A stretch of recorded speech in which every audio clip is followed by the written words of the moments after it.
अब हम लोग शुरुआत करेंगे अकाउंटिंग एजम्पशन से। ठीक है, देखिए जो अकाउंटिंग एजम्पशन है ना, ये जो एजम्पशन है ये क्या है, ये हम लोग का मैंडेटरी होता है। इसको मैंडेटरी करता कौन है? इसको मैंडेटरी करता है अकाउंटिंग स्टैंडर्ड 1। ठीक है, अब मैंडेटरी करने का एक्चुअली मतलब क्या होता है? मैंडेटरी करने का सीधा सा मतलब होता है बच्चों कि कोई भी कंपनी हो, चाहे वो आपका प्राइवेट कंपनी हो, चाहे वो पब्लिक कंपनी हो, या किसी प्रकार का भी कंपनी हो, उस कंपनी से को ना ये जो एजम्पशन है, जिसमें मेनली तीन आता है, मेनली तीन एजम्पशन आता है। एक तो हो गया आपका यहाँ पर दिखा सो गोइंग कंसर्न, एक हो गया आपका गोइंग कंसर्न, दूसरा हो गया आपका कंसिस्टेंसी, और तीसरा समझ लीजिए आपका एक्रूअल बेसिस। तो ये जो तीन एजम्पशन है ना, इस तीन एजम्पशन को हर तरह का कंपनी को फॉलो करना ही होता है। ठीक है, ये मैंडेटरी है। जिसको कौन मैंडेटरी किया है? आपका अकाउंटिंग स्टैंडर्ड 1। आसान बात समझ लीजिए, अकाउंटिंग स्टैंडर्ड 1 आईसीआई बना के देती है, यानी समझ लीजिए गवर्नमेंट की तरफ से ऑर्डर आता है कि भाई ये तीन जो बोले आपको, गोइंग कंसर्न, कंसिस्टेंसी और एक्रूअल बेसिस, इसको हर कंपनी को फॉलो करना होगा, चाहे वो प्राइवेट हो चाहे वो पब्लिक हो। ठीक है, अगर किसी कारण से इस तीन में से किसी एक को अगर आप कोई कंपनी फॉलो नहीं करती है, तो उसको डिस्क्लोजर में पूरा अच्छा से लिख के बताना पड़ेगा भाई कि ये मेरा रीजन है इसको फॉलो नहीं करने का। वरना हर हाल में समझ लीजिए इस तीनों को हर तरह का कंपनी को फॉलो करना है, मतलब करना है। ठीक, तो चलिए गोइंग कंसर्न से शुरुआत करते हैं। आप समझते हैं भाई अलग अलग है क्या। सबसे पहला क्या है? सबसे पहला हम लोग का गोइंग कंसर्न एजम्पशन। अब गोइंग कंसर्न एजम्पशन बस इतना सिंपल इतना ही बोलता है कि भाई कोई भी जो बिजनेस है, ठीक है, कोई भी जो बिजनेस है वो एक लंबे समय तक चलेगी, सीधा सीधा मतलब है। ठीक है, एक लंबे समय तक चलेगी, वो फ्यूचर में जल्दी से बंद नहीं होगा, ये हम लोग मान के चलते हैं। इसी को देखिए फैंसी लाइन में लिखा हुआ है कि going concern assumption means that a business is expected to continue its operation for the foreseeable future and is not likely to close down soon. तो बताएं आपको, वही इसका मतलब है और कुछ नहीं। ठीक है, अब इसी का एग्जांपल लीजिएगा, इस गोइंग कंसर्न का सीधा सीधा का मतलब ये निकल के भाई कि एक लंबे समय तक बिजनेस चलेगी, इसको हम लोग जल्दी से बंद नहीं करेंगे। ठीक है, फ्यूचर में बंद नहीं होगा। जैसे एग्जांपल हो गया, जैसे मशीन। अगर हम लोग कोई भी एक फिक्स एसेट, ये मशीन क्या है? एक प्रकार का फिक्स एसेट है। मशीन जो हम लोग खरीदे हैं फिक्स एसेट के तौर पे, ये मान के चलते हैं भाई कि इसको हम लोग केवल एक साल तक नहीं, लंबे समय तक चलाएंगे। ठीक है, क्योंकि हम लोग बिजनेस जो है लंबे समय तक चलेगी, तो इसलिए मशीन का जो कॉस्ट है हम लोग एक साल में पूरा रिकवर ना करके उसको धीरे धीरे उसमें डेप्रिसिएशन को हम लोग लेस करते रहते हैं। तो जो डेप्रिसिएशन जो हम लोग में चार्ज कर रहे हैं, इसी कॉन्सेप्ट के तहत चार्ज कर रहे होते हैं, आपका गोइंग कंसर्न एजम्पशन के तहत। समझ में आया? क्योंकि मान के चलते हैं भाई जो मशीन खरीदे हैं उसको हम लोग उसको एक साल में केवल इस्तेमाल करके थोड़ी फेंक देंगे, वो लंबे समय तक चलेगा, क्योंकि हम लोग मान के चलते हैं कि हम लोग बिजनेस भी लंबे समय तक चलेगा। इसलिए इसीलिए जो फिक्स एसेट है उसमें एक बार में हम लोग प्रॉफिट लॉस अकाउंट में पूरा एक्सपेंस को ट्रांसफर नहीं करते हैं, उसको हम लोग डेप्रिसिएशन चार्ज कर करके थोड़ा थोड़ा राइट ऑफ करते हैं, मतलब थोड़ा थोड़ा उसको हम लोग बुक्स ऑफ अकाउंट से हटाने का काम करते हैं। समझ में आया? तो ये था गोइंग कंसर्न बोलने का मतलब। ठीक, लिखा हुआ है a machine purchase for 1 lakh as soon as cost less depreciation because the business plan it use for several year. क्योंकि मान के चलते हैं बिजनेस लंबा समय तक चलेगा, तो उसका इस्तेमाल हम लोग लंबे समय तक करेंगे। ठीक, इसमें से और वो सब ये सब जो लिखा हुआ है ये आप लोग को जाने की जरूरत नहीं बच्चों, ये थोड़ा हायर स्टैंडर्ड के लिए है, आप लोग के लिए भी नहीं है। ठीक है, अब यहाँ सीधा देखते हैं। ये वाला पॉइंट है कि company created by the law and has separate legal existence, therefore it is not close by the death of the owners और member, it continue until its legally dissolve. सीधा सीधा मतलब है गोइंग कंसर्न में। एक और बात को ध्यान रखिएगा कि क्योंकि कोई भी जो बिजनेस है, ये अगर लॉ के द्वारा क्रिएट हुआ है, तो क्लोज भी ये लॉ के द्वारा ही होगा, वरना ये नहीं होगा। आम किसी के मरने उड़ने से वो बंद नहीं होगा। ठीक है, ये सिंपल सा चीज है। और इसी के कारण आता है एक और एजम्पशन, एक और कॉन्सेप्ट, उसको बोलते हैं बिजनेस एंटिटी कॉन्सेप्ट। उसको हम लोग बाद में देखेंगे। ये जो सेपरेट लीगल एंटिटी है ना, वो वहां पर जाकर ज्यादा सूट करेगा। इसमें बस इतना भी ध्यान क्या रखना है कि भाई कि एक बिजनेस जो ओपन हुआ है वो एक लंबे समय, यानी फोर्सेबल फ्यूचर। देखिए इसमें कीवर्ड जो है ना इस गोइंग कंसर्न में याद रखिएगा, ये फोर्सेबल फ्यूचर है, याद रखिएगा। और continue its operation for forcible future, ये इसका कीवर्ड है। ये लाइन देखते ही आपको समझ आना है कि आपका गोइंग कंसर्न के बारे में बता रहा है। ये line continue its operation for forcible future, ये गोइंग कंसर्न का कीवर्ड है। आगे बढ़ते हैं। कंसिस्टेंसी क्या बोलता है? कंसिस्टेंसी सिंपली बोलता है कि कोई कंपनी जो कोई एक पॉलिसी को अगर अडॉप्ट करती है, अगर एक किसी पॉलिसी को अडॉप्ट करती है, तो उसी पॉलिसी को वो साल दर साल, मतलब हर साल उसी को कांस्टेंट रखेगा, यानी कि हर साल को उसी को रखेगा थ्रू आउट द ईयर, उसको वो चेंज नहीं करेगा। जैसे क्या? जैसे मान लीजिए देखिए डेप्रिसिएशन निकालने का दो मेथड है, एक है आपका WDV और एक है आपका SLM। अच्छा, डेप्रिसिएशन क्या है? अगर हो सकता है कि वर्ड आप नहीं सुने हो, ठीक है, आगे आपका एक पूरा चैप्टर है क्लास 11 में। डेप्रिसिएशन बोलने का मतलब है कि जैसे मान लीजिए आप कोई फिक्स एसेट परचेज करते हैं, ठीक है, आप कोई बाइक खरीदे, उसका दाम मान लीजिए 1 लाख है, ठीक है। अब उसका 4 साल बाद जाइएगा, 4 साल बाद उसका दाम कितना हो जाएगा? 4 साल बाद उसका दाम घट करके मान लीजिए हो गया 60,000। तो 40,000 का वैल्यू तो गिर गया ना।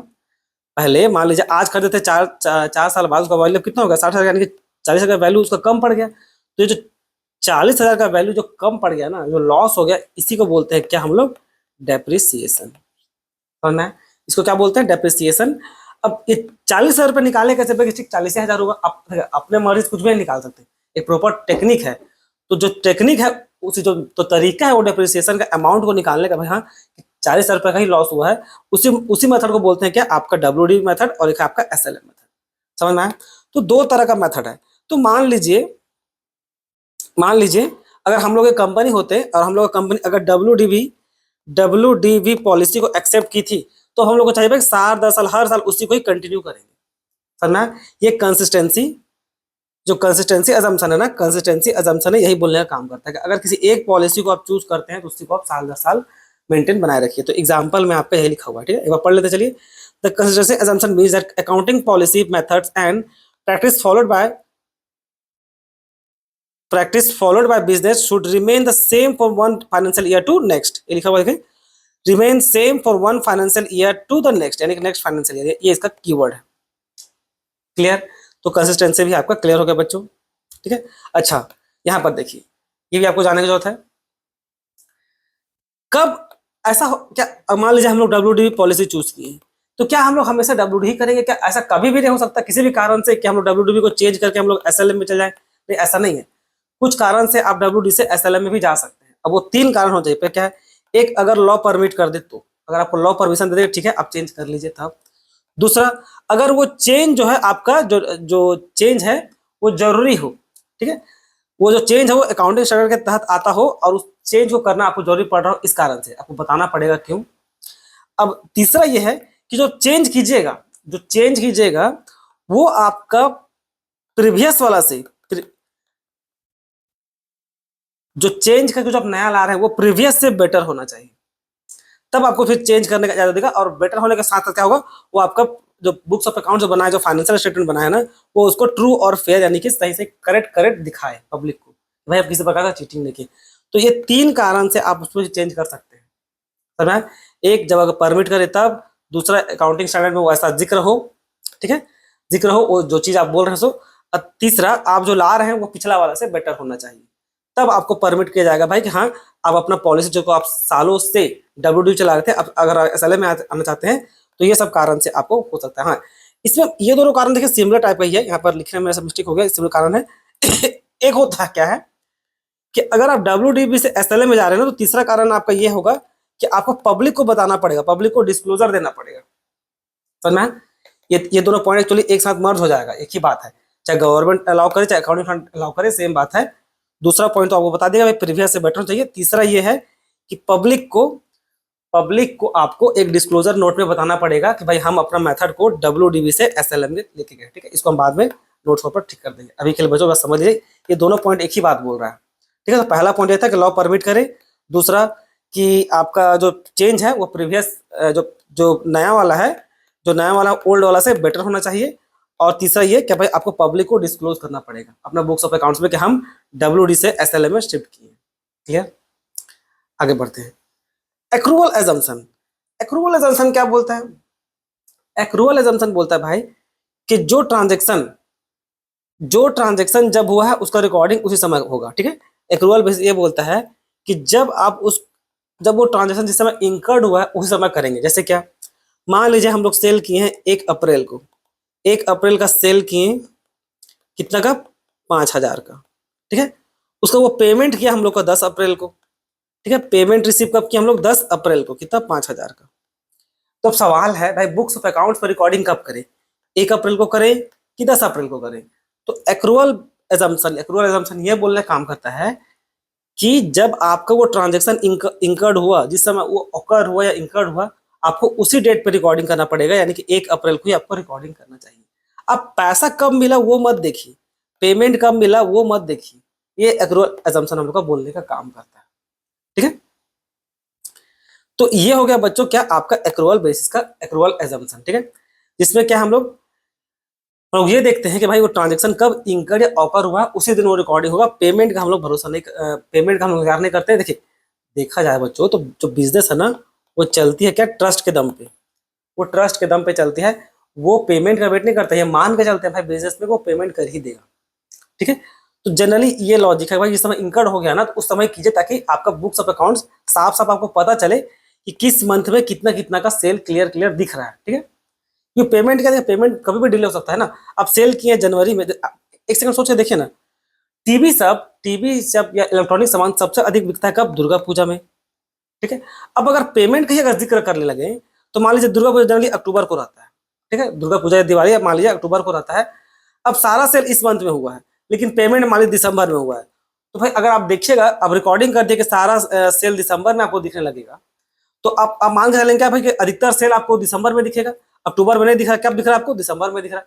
तो क्या कीजिएगा, जो टीवी का बहुत सारा जो स्टॉक होगा वो आप दिसंबर में आकर रख दीजिएगा कि भाई पिछला साल बहुत सारा सेल दिसंबर में हुआ था। हमारे जब नया बिजनेस होते हैं, अब वो क्या दिखता कि भाई दिसंबर में आप बुक्स ऑफ अकाउंट उठा के देखे तो आपको दिखा भाई दिसंबर का महीना में दुनिया भर का सेल हुआ था टीवी का।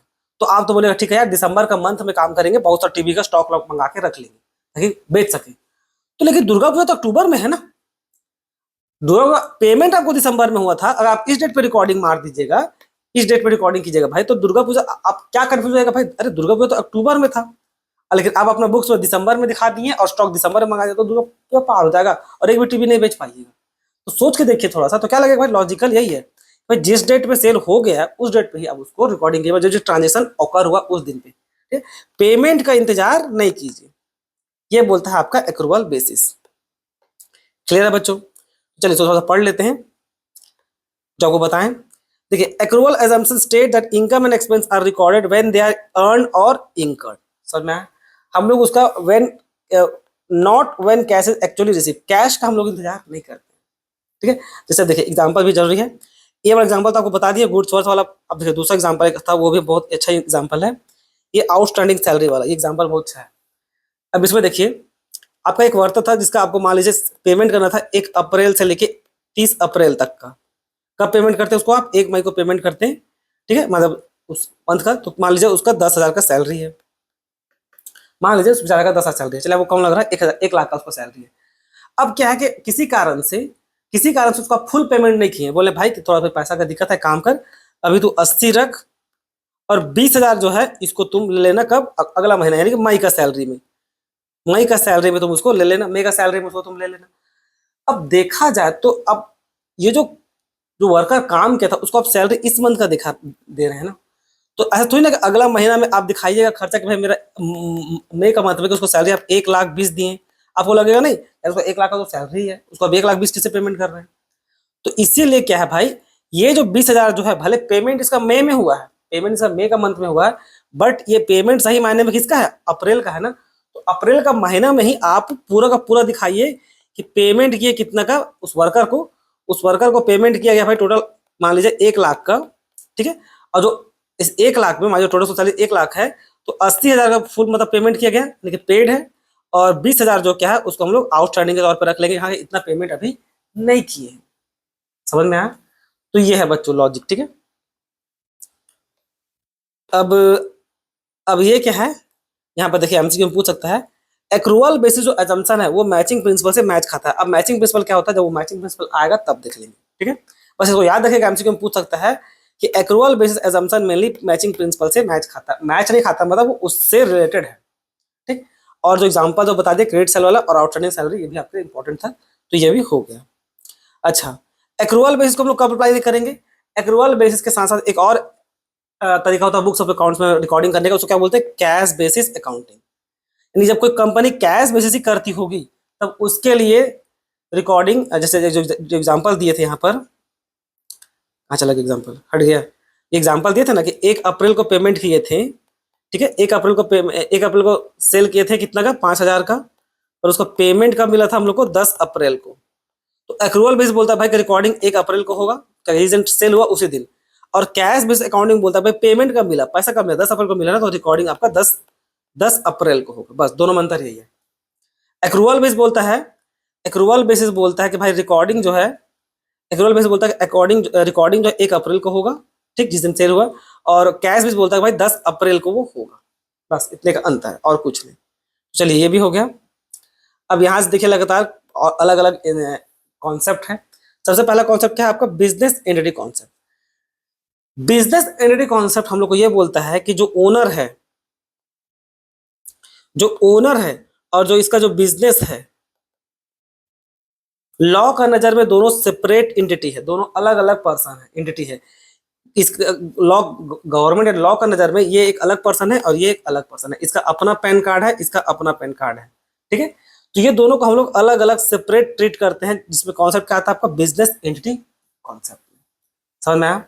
बिजनेस एंटिटी कॉन्सेप्ट जनरली आपका कंपनी वंपनी में दिखेगा, ठीक है। क्या देखिएगा, सोल प्रोप्राइटर और आपका पार्टनरशिप में आपका बिजनेस एंटिटी कॉन्सेप्ट नहीं रहता है, ठीक है। वहां पर ओनर और बिजनेस सेम होता है। कौन कौन में? बिजनेस एंटिटी कॉन्सेप्ट समझ लीजिए, सोल प्रोप्राइटरशिप, सोल प्रोप्राइटर जो आप बेस्टिंग पढ़ लिए होंगे, और एक क्या है, पार्टनरशिप। ये आपका समझ लीजिए बिजनेस एंटिटी कॉन्सेप्ट को फॉलो नहीं करता। यहाँ पर पार्टनर और बिजनेस को हम लोग सेम मान के चलते हैं, ठीक है, इन दोनों के लिए। तो बिजनेस एंटिटी कॉन्सेप्ट कहाँ आता है आपका, मेनली कंपनी पे, मेनली जॉइंट स्टॉक कंपनी, ठीक है, ठीक है, कंपनी पे मेनली वो आता है आपका। समझ में आया? तो ये था बच्चों। अब इससे होता क्या है, देखिए इससे होगा क्या इस कॉन्सेप्ट के तहत में। अब देखिए दोनों अलग अलग पर्सन मान के चले हैं ना, यानी भाई मान के चल रहे हैं कि भाई ओनर अलग है और उसका बिजनेस अलग है, ये अलग अलग मान के चल रहे हैं। तो इससे होता क्या है कि मान लीजिए ये कल चल के, अब कंपनी खोलने के बहुत सारे मेंबर चाहिए होता है ना बच्चों, एक आधे से खुलता नहीं कंपनी। तो मान लीजिए बहुत सारा वहां पर उसका ओनर है, बहुत सारे मेंबर, इसको लोग मेनली ओनर ना बोल के मेंबर बोलते हैं। तो कोई एक मेंबर मर गया तो उसका मर जाने से कंपनी जो है, जो बिजनेस है, वो बंद नहीं हो जाएगी। इस बात को समझिए। देखिए बात करते हैं रिलायंस कंपनी का, बात करते हैं रिलायंस कंपनी का। अब रिलायंस कंपनी में जो मेन चेयरमैन, अब जो हेड है वो कौन है, वो है हम लोग के मुकेश अंबानी जी, है कि नहीं। अब मुकेश अंबानी भी कोई अमर तो है नहीं, आज नहीं तो कल उनको भी मरना ही मरना है। तो जब ये मर जाएंगे, जब इनका डेथ हो जाएगा, तो क्या रिलायंस कंपनी बंद हो जाएगी, क्लोज हो जाएगी क्या? नहीं। इसके मुकेश अंबानी की जगह में कोई नया मेंबर आएगा, एक नया मेंबर आएगा, लेकिन लेकिन जो कंपनी है रिलायंस कंपनी, वो कंटिन्यू करती ही रहेगी। तो वो किसके कारण होता है, वो आपका बिजनेस एंटिटी कॉन्सेप्ट के कारण होता है। समझ में? अब इसको पढ़ते हैं एक बार। The business entity concept has state that the business and its owner are treated to separate distinct entities for the purpose of accounting. जैसे बताएं आपको, the accounting books are kept from the view point of business और not the owner. यानी कि यहाँ पर क्या होता है, बुक्स ऑफ अकाउंट जो प्रिपेयर करते हैं उसको मेनली हम लोग बिजनेस, यानी कि दोनों को सेपरेट मान के चलते हैं, कंपनी के लिए अलग है, ओनर का पर्पस से अकॉर्डिंग नहीं करते हैं। समझ में? यहाँ देखिए क्या लिखा हुआ है, एक एग्जांपल में, when owner invest 5 lakh in business, the business record the cash asset but also record simulation liability called capital. इसे देखिए, इसका मतलब समझ लीजिए, ये थोड़ा सा इंटरेस्टिंग है। देखिए ये अगर एक पर्सन है जो कंपनी में पैसा लगा रहा है, ठीक है, तो ये जो कंपनी बिजनेस में जो पैसा लगाया है, इसको क्या बोलते हैं हम लोग, इसको हम लोग बोलते हैं क्या, इसको बोलते हैं हम लोग कैपिटल। देखो होता होगा भाई, बिजनेस जो पैसा लगाया था उसको क्या बोलते हैं, कैपिटल। तो ये जो पैसा जो लगाया है भाई, तो ये क्या, किस इंटेंशन के साथ लगाया होता है कि भाई ये जो बिजनेस है ये प्रॉफिट अर्न करेगी और बाद में इसका रीपेमेंट करेगी। समझ में आया आपको? तो यहाँ पर वही लिखा हुआ है कि जो कोई नया बिजनेस, इस बिजनेस में जो पैसा लगा रहा है, तो भाई इस बिजनेस का ऑब्लिगेशन है, यहाँ पर देखिए, but also record simulation liability, simultaneous liability called capital. यानी कि ये आदमी जब इसमें पैसा लगाया इस बिजनेस में, तो भाई इस बिजनेस का ऐसा लाइबल होता है, ऑब्लिगेशन टाइप का बनता है कि भाई वो उसको जा करके वो उसको रिटर्न कुछ कमा करके दे। इसको क्या बोलते हैं हम लोग, मेनली प्रॉफिट, ठीक है। वरना ये आदमी इस बिजनेस में पैसा क्यों लगाया बच्चों, ये आदमी कहीं बैंक में जाके जमा कर देगा, बैंक में जाएगा, वहां पर उसको श्योर आराम से 6% एफडी का इंटरेस्ट मिल जाएगा, फिक्स डिपॉजिट का। तो फिर यहाँ पर वो बिजनेस में पैसा क्यों लगाया? अगर वो बिजनेस में पैसा लगा रही है, इट मीन्स कि भाई वो उम्मीद करती है, वो एक्सपेक्टेशन रखती है, उम्मीद रखती है कि ये बिजनेस उसको पैसा कमा करके रिटर्न में देगा। समझना है? इसलिए देखिए कैपिटल क्या बोलते हैं, इसलिए कैपिटल को बोलते हैं हम लोग इंटरनल लायबिलिटी। ये आपको हम पहले किसी वीडियो में डिटेल में समझाए थे सबका मतलब। समझ में आया? तो ये है हम लोग का बिजनेस एंटिटी कॉन्सेप्ट का मेन मतलब, ठीक। अब इसी में एक और चीज आपको सीखने का जो है, ये जो पार्ट है ड्राइंग वाला। अब आप ये वर्ड सुन लिए होंगे, ये जो वर्ड सुन लिए होंगे ड्राइंग, ड्राइंग का मतलब क्या भाई, कि जो ओनर जो है अपना पर्सनल पर्पस के लिए अगर कुछ विड्रॉ करता है, चाहे वो गुड्स हो चाहे कैश हो, उसको हम लोग बोलते हैं ड्राइंग। अब यही कारण है बिजनेस, ये जो बिजनेस एंटिटी कॉन्सेप्ट ही है जो ड्राइंग को, यहाँ पर देखिए, ये ड्राइंग को जो है क्या आपका बिजनेस एक्सपेंस नहीं मानती है, ठीक है, वो बिजनेस एक्सपेंस की तरह ट्रीट नहीं होता। यहाँ पर देखिए लिखा हुआ है, if the owner withdraw 10,000 to pay their child school fees, it is recorded as drawing as a deduction of capital rather than a business expense. आप जो ड्राइंग पढ़े होंगे, अगर ड्राइंग वर्ड जो होता है, ड्राइंग वर्ड भी देखिए, आप बच्चों याद रखिएगा, ड्राइंग वर्ड भी वही दोनों में केवल इस्तेमाल होता है, एक आपका सोल प्रोप्राइटर, दूसरा आपका पार्टनरशिप, ठीक है। अभी और मान के चलते हैं क्या कि भाई जो बिजनेसमैन है और जो बिजनेस है वो क्या, वो दोनों सेम पर्सन है, कंपनी की तरह नहीं, कंपनी में भाई दोनों अलग अलग हो, कि उसका ओनर अलग हो और वो बिजनेस वो दोनों अलग हो, वो कंपनी में होता है। ड्राइंग वर्ड आता है क्यों कि भाई ये जो सोल प्रोप्राइटरशिप है और जो पार्टनरशिप है, वहां पर हम लोग मान के चलते हैं क्या, बिजनेस और एंटिटी दोनों सेम है। और दोनों जब सेम होता है तो देखिएगा, जब जब ड्राइंग वर्ड का जब जिक्र होता है तो उसको जनरली क्या करते हैं हम लोग, उसको जनरली कैपिटल से लेस करते हैं, समझ में आया? उसको हम जनरली कैपिटल से लेस कर देते हैं, उसको हम लोग प्रॉफिट लॉस अकाउंट में चार्ज नहीं करते हैं। और देखा जाए तो जो पैसा निकाल, वो एक प्रकार का एक्सपेंस हुआ, पैसा जो निकल रहा है बिजनेस से, तो एक प्रकार का एक्सपेंसिव बोल सकते थे कि नहीं, पर एक्सपेंस वर्ड का इस्तेमाल नहीं किया गया, एक्सपेंस वर्ड का इस्तेमाल नहीं करते हैं प्राइवेट पार्टनरशिप और आपका सोल प्रोप्राइटरशिप में। वहां पर क्या वर्ड इस्तेमाल करते हैं, ड्राइंग। क्यों? तो ड्राइंग सीधा आपका कैपिटल को कम कर देता है, समझ? तो ये क्लास 11 का कॉन्सेप्ट है। एक प्रकार का और ड्राइंग होता है, वो हम लोग क्लास 12 में देख लेंगे। यहाँ के लिए बस अभी इतना ही समझिए, तो बिजनेस एंटिटी कॉन्सेप्ट में ये था। और भी एक इंटरेस्टिंग चीज है समझाने को, अगर बोले तो एक और भी इंटरेस्टिंग चीज है, आप सोच के देखिए, उसको भी देखिए बच्चों, सीखना ज्यादा सीख लीजिए। मान लीजिए एक और इंटरेस्टिंग चीज जो ये है कि ये जो ओनर है, ये जो ओनर है और ये जो बिजनेस है, ठीक है, ये जो बिजनेस है हम लोग का, अब ये दोनों सेपरेट एंटिटी है। मतलब व्हाट सेपरेट एंटिटी बोले मतलब क्या, भाई जितना भी कॉन्ट्रैक्ट होगा इसके नाम पे होगा। हम लोग जो भी कॉन्ट्रैक्ट करेंगे, मान लीजिए ये एक पर्सन है, अब जो कंपनी से जो भी कॉन्ट्रैक्ट करेगी, किससे करेगी, इस कंपनी से करेगी, भाई ये अलग पर्सन है ना लॉ का नजर में, इससे कॉन्ट्रैक्ट होगा, सब कुछ इसी में होगा, समझ में आया? पर किसी कारण से अगर फ्रॉड हो गया तो क्या इस कंपनी को उठा के जेल में डालिएगा? क्या ये कोई इंसान है जिसको फर्क पड़ेगा कि हमको 10 साल के जेल में उठा के डाल दो या 15 साल का डालो? कोई फर्क नहीं पड़ता, समझ में आया? कॉन्ट्रैक्ट तो इसी के साथ करेंगे हम लोग, इसमें कुछ तक का बात नहीं है, कॉन्ट्रैक्ट जो होगा सब इसी के साथ होगा। कंपनी पे अगर केस फाइल भी करना हो कि भाई कंपनी फ्रॉड किया, तो कंपनी के ऊपर होता है।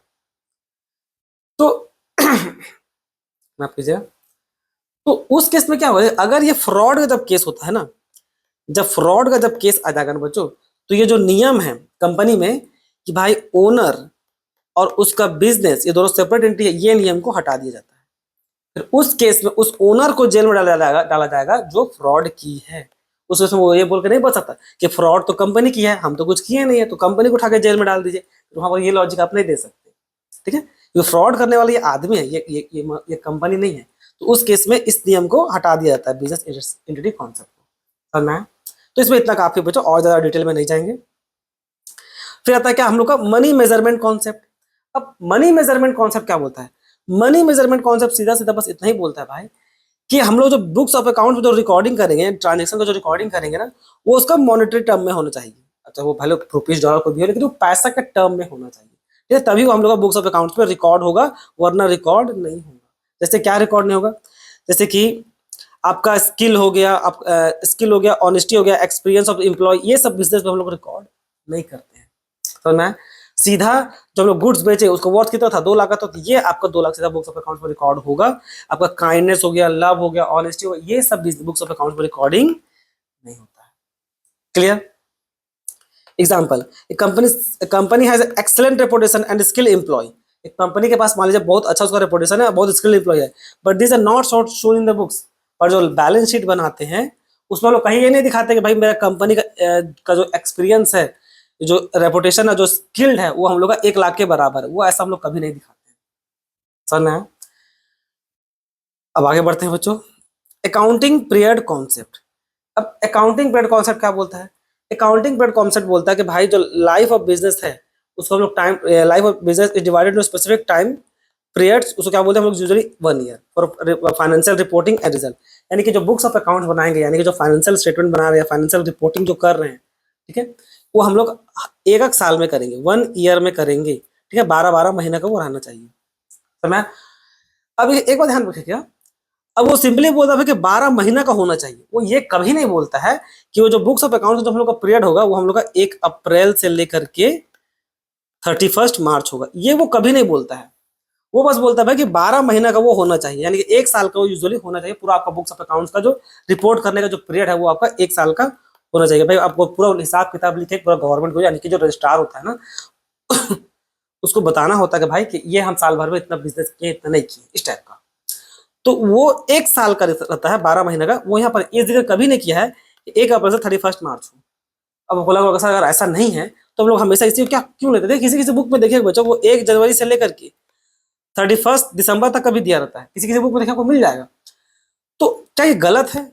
नहीं, जैसे आपको समझाएं, ये जो अकाउंटिंग पीरियड कॉन्सेप्ट है वो बोलता है 12 महीना कहाँ होना चाहिए, वो कभी नहीं बोला कि 1 अप्रैल से 31 मार्च होना चाहिए। तो हम लोग जनरली इंडियन सब 1 अप्रैल से 31 मार्च क्यों लेते हैं? तो पहली बात है कि नहीं? देखिए क्यों लेते हैं, इसका सीधा सा जवाब है भाई, चलिए मान लिए हम लोग का जो अकाउंट्स वाला जो लॉ है वो कुछ नहीं बोला, लेकिन फिर आता है क्या हम लोग का दूसरा बाप, सब कंपनी का दूसरा बाप यानी कि टैक्स डिपार्टमेंट।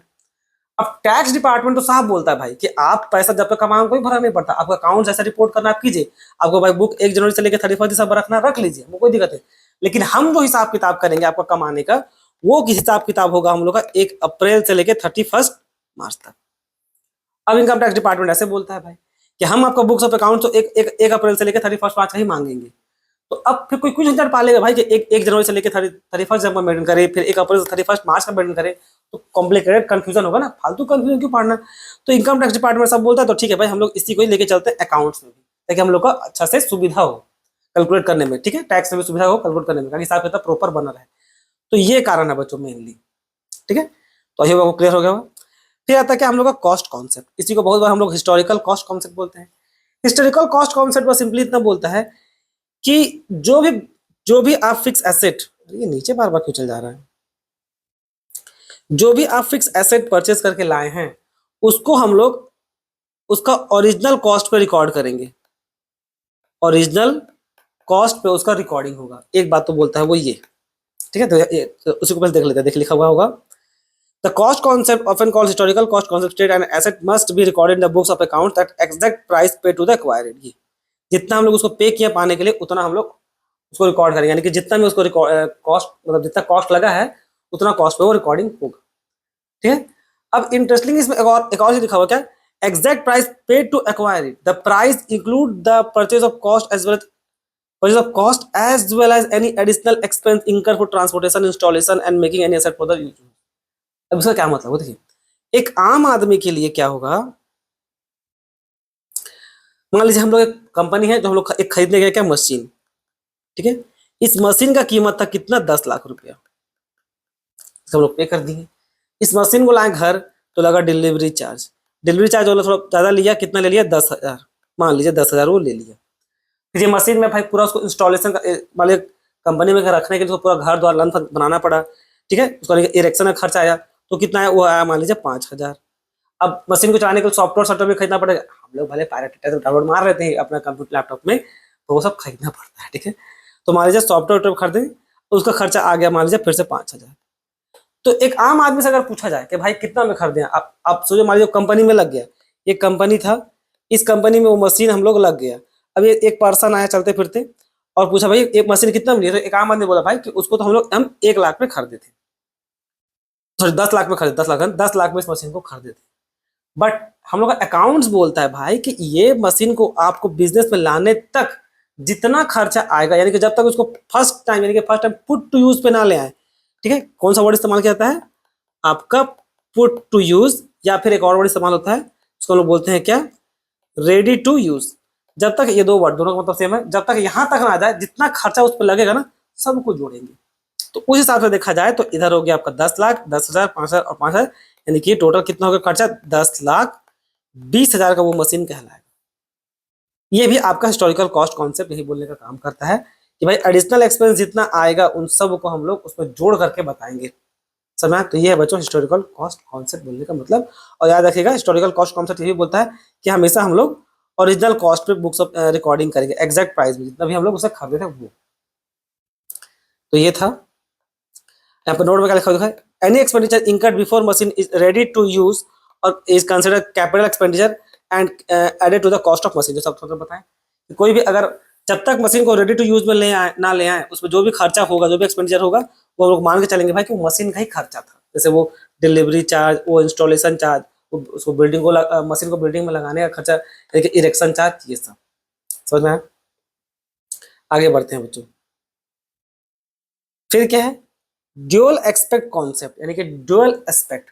ड्यूअल एस्पेक्ट बस सिंपली बस इतना ही बोलता है कि बिजनेस में कोई भी अगर ट्रांजेक्शन होता है उसका दो इफेक्ट पड़ेगा।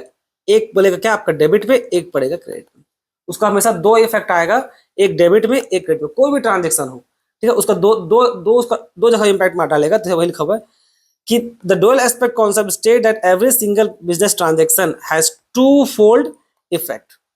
दो जगह इंपैक्ट पड़ेगा। अब जैसे क्या, मान लीजिए हम लोग कैश में गुड्स परचेज किए, कितना का, 10,000 का, 10,000 दे करके गुड्स खरीदे। तो मान लीजिए एक तरफ गुड्स आया, ठीक है, यानी कि परचेज किए, तो क्या हुआ, ये हम लोग का डेबिट साइड में चला गया, है कि नहीं। एक अकाउंट तो पड़ा ये वाला अकाउंट, एक अकाउंट को ये इंपैक्ट डाला, भाई आपका परचेज अकाउंट में चला गया। अब कैश दिए तो कैश अकाउंट से तो टू माइनस करेंगे, तो टू कैश अकाउंट, तो क्या 10,000, ठीक है। 10,000 का गुड्स आया तो 10,000 का पैसा गया। देखिए दो अकाउंट को इंपैक्ट डाला, एक आपका डेबिट साइड हो गया और एक आपका क्रेडिट साइड।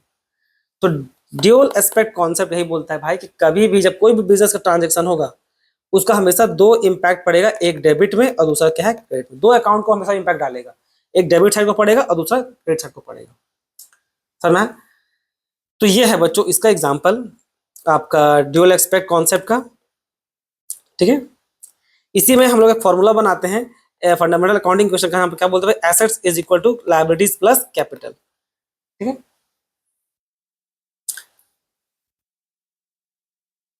आगे बढ़ते हैं। देखिए ये कब अप्लाई कब नहीं होगा। हम लोग ड्यूअल एस्पेक्ट यानी कि जो कोई बिजनेस ट्रांजेक्शन करते हैं उसका दो इंपैक्ट पड़ेगा, या तो डेबिट पे या तो क्रेडिट पे। लेकिन अगर कोई सिंगल एंट्री सिस्टम फॉलो कर रहा हो तो फिर उस केस में हम लोग का दोनों पे इंपैक्ट नहीं डालेगा। सिंगल एंट्री सिस्टम बोलने का मतलब क्या है, जिसको हम लोग बोलने इनकम्प्लीट रिकॉर्ड्स बोलते हैं, जो आपका आगे चैप्टर में है, ठीक है, या पता नहीं सिलेबस से हट गया है।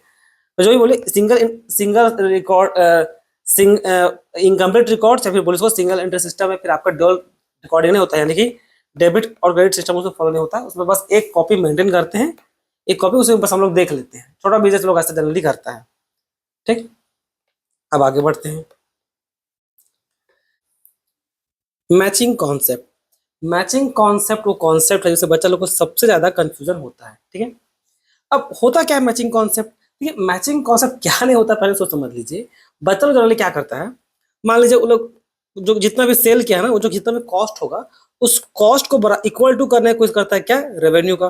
क्यों, तो डिफिनेशन में या वर्ड से ऐसा लगता है भाई, लिखा हुआ क्या, मैचिंग कॉन्सेप्ट। तो लोग क्या लगता है भाई कि किसी को आपस में मैच कराना है, यानी किसी को इक्वल टू करना है। तो इक्वल टू करने के चक्कर में क्या करते हैं, cost is equal to revenue करने का लोग कोशिश करते रहता है, ठीक है।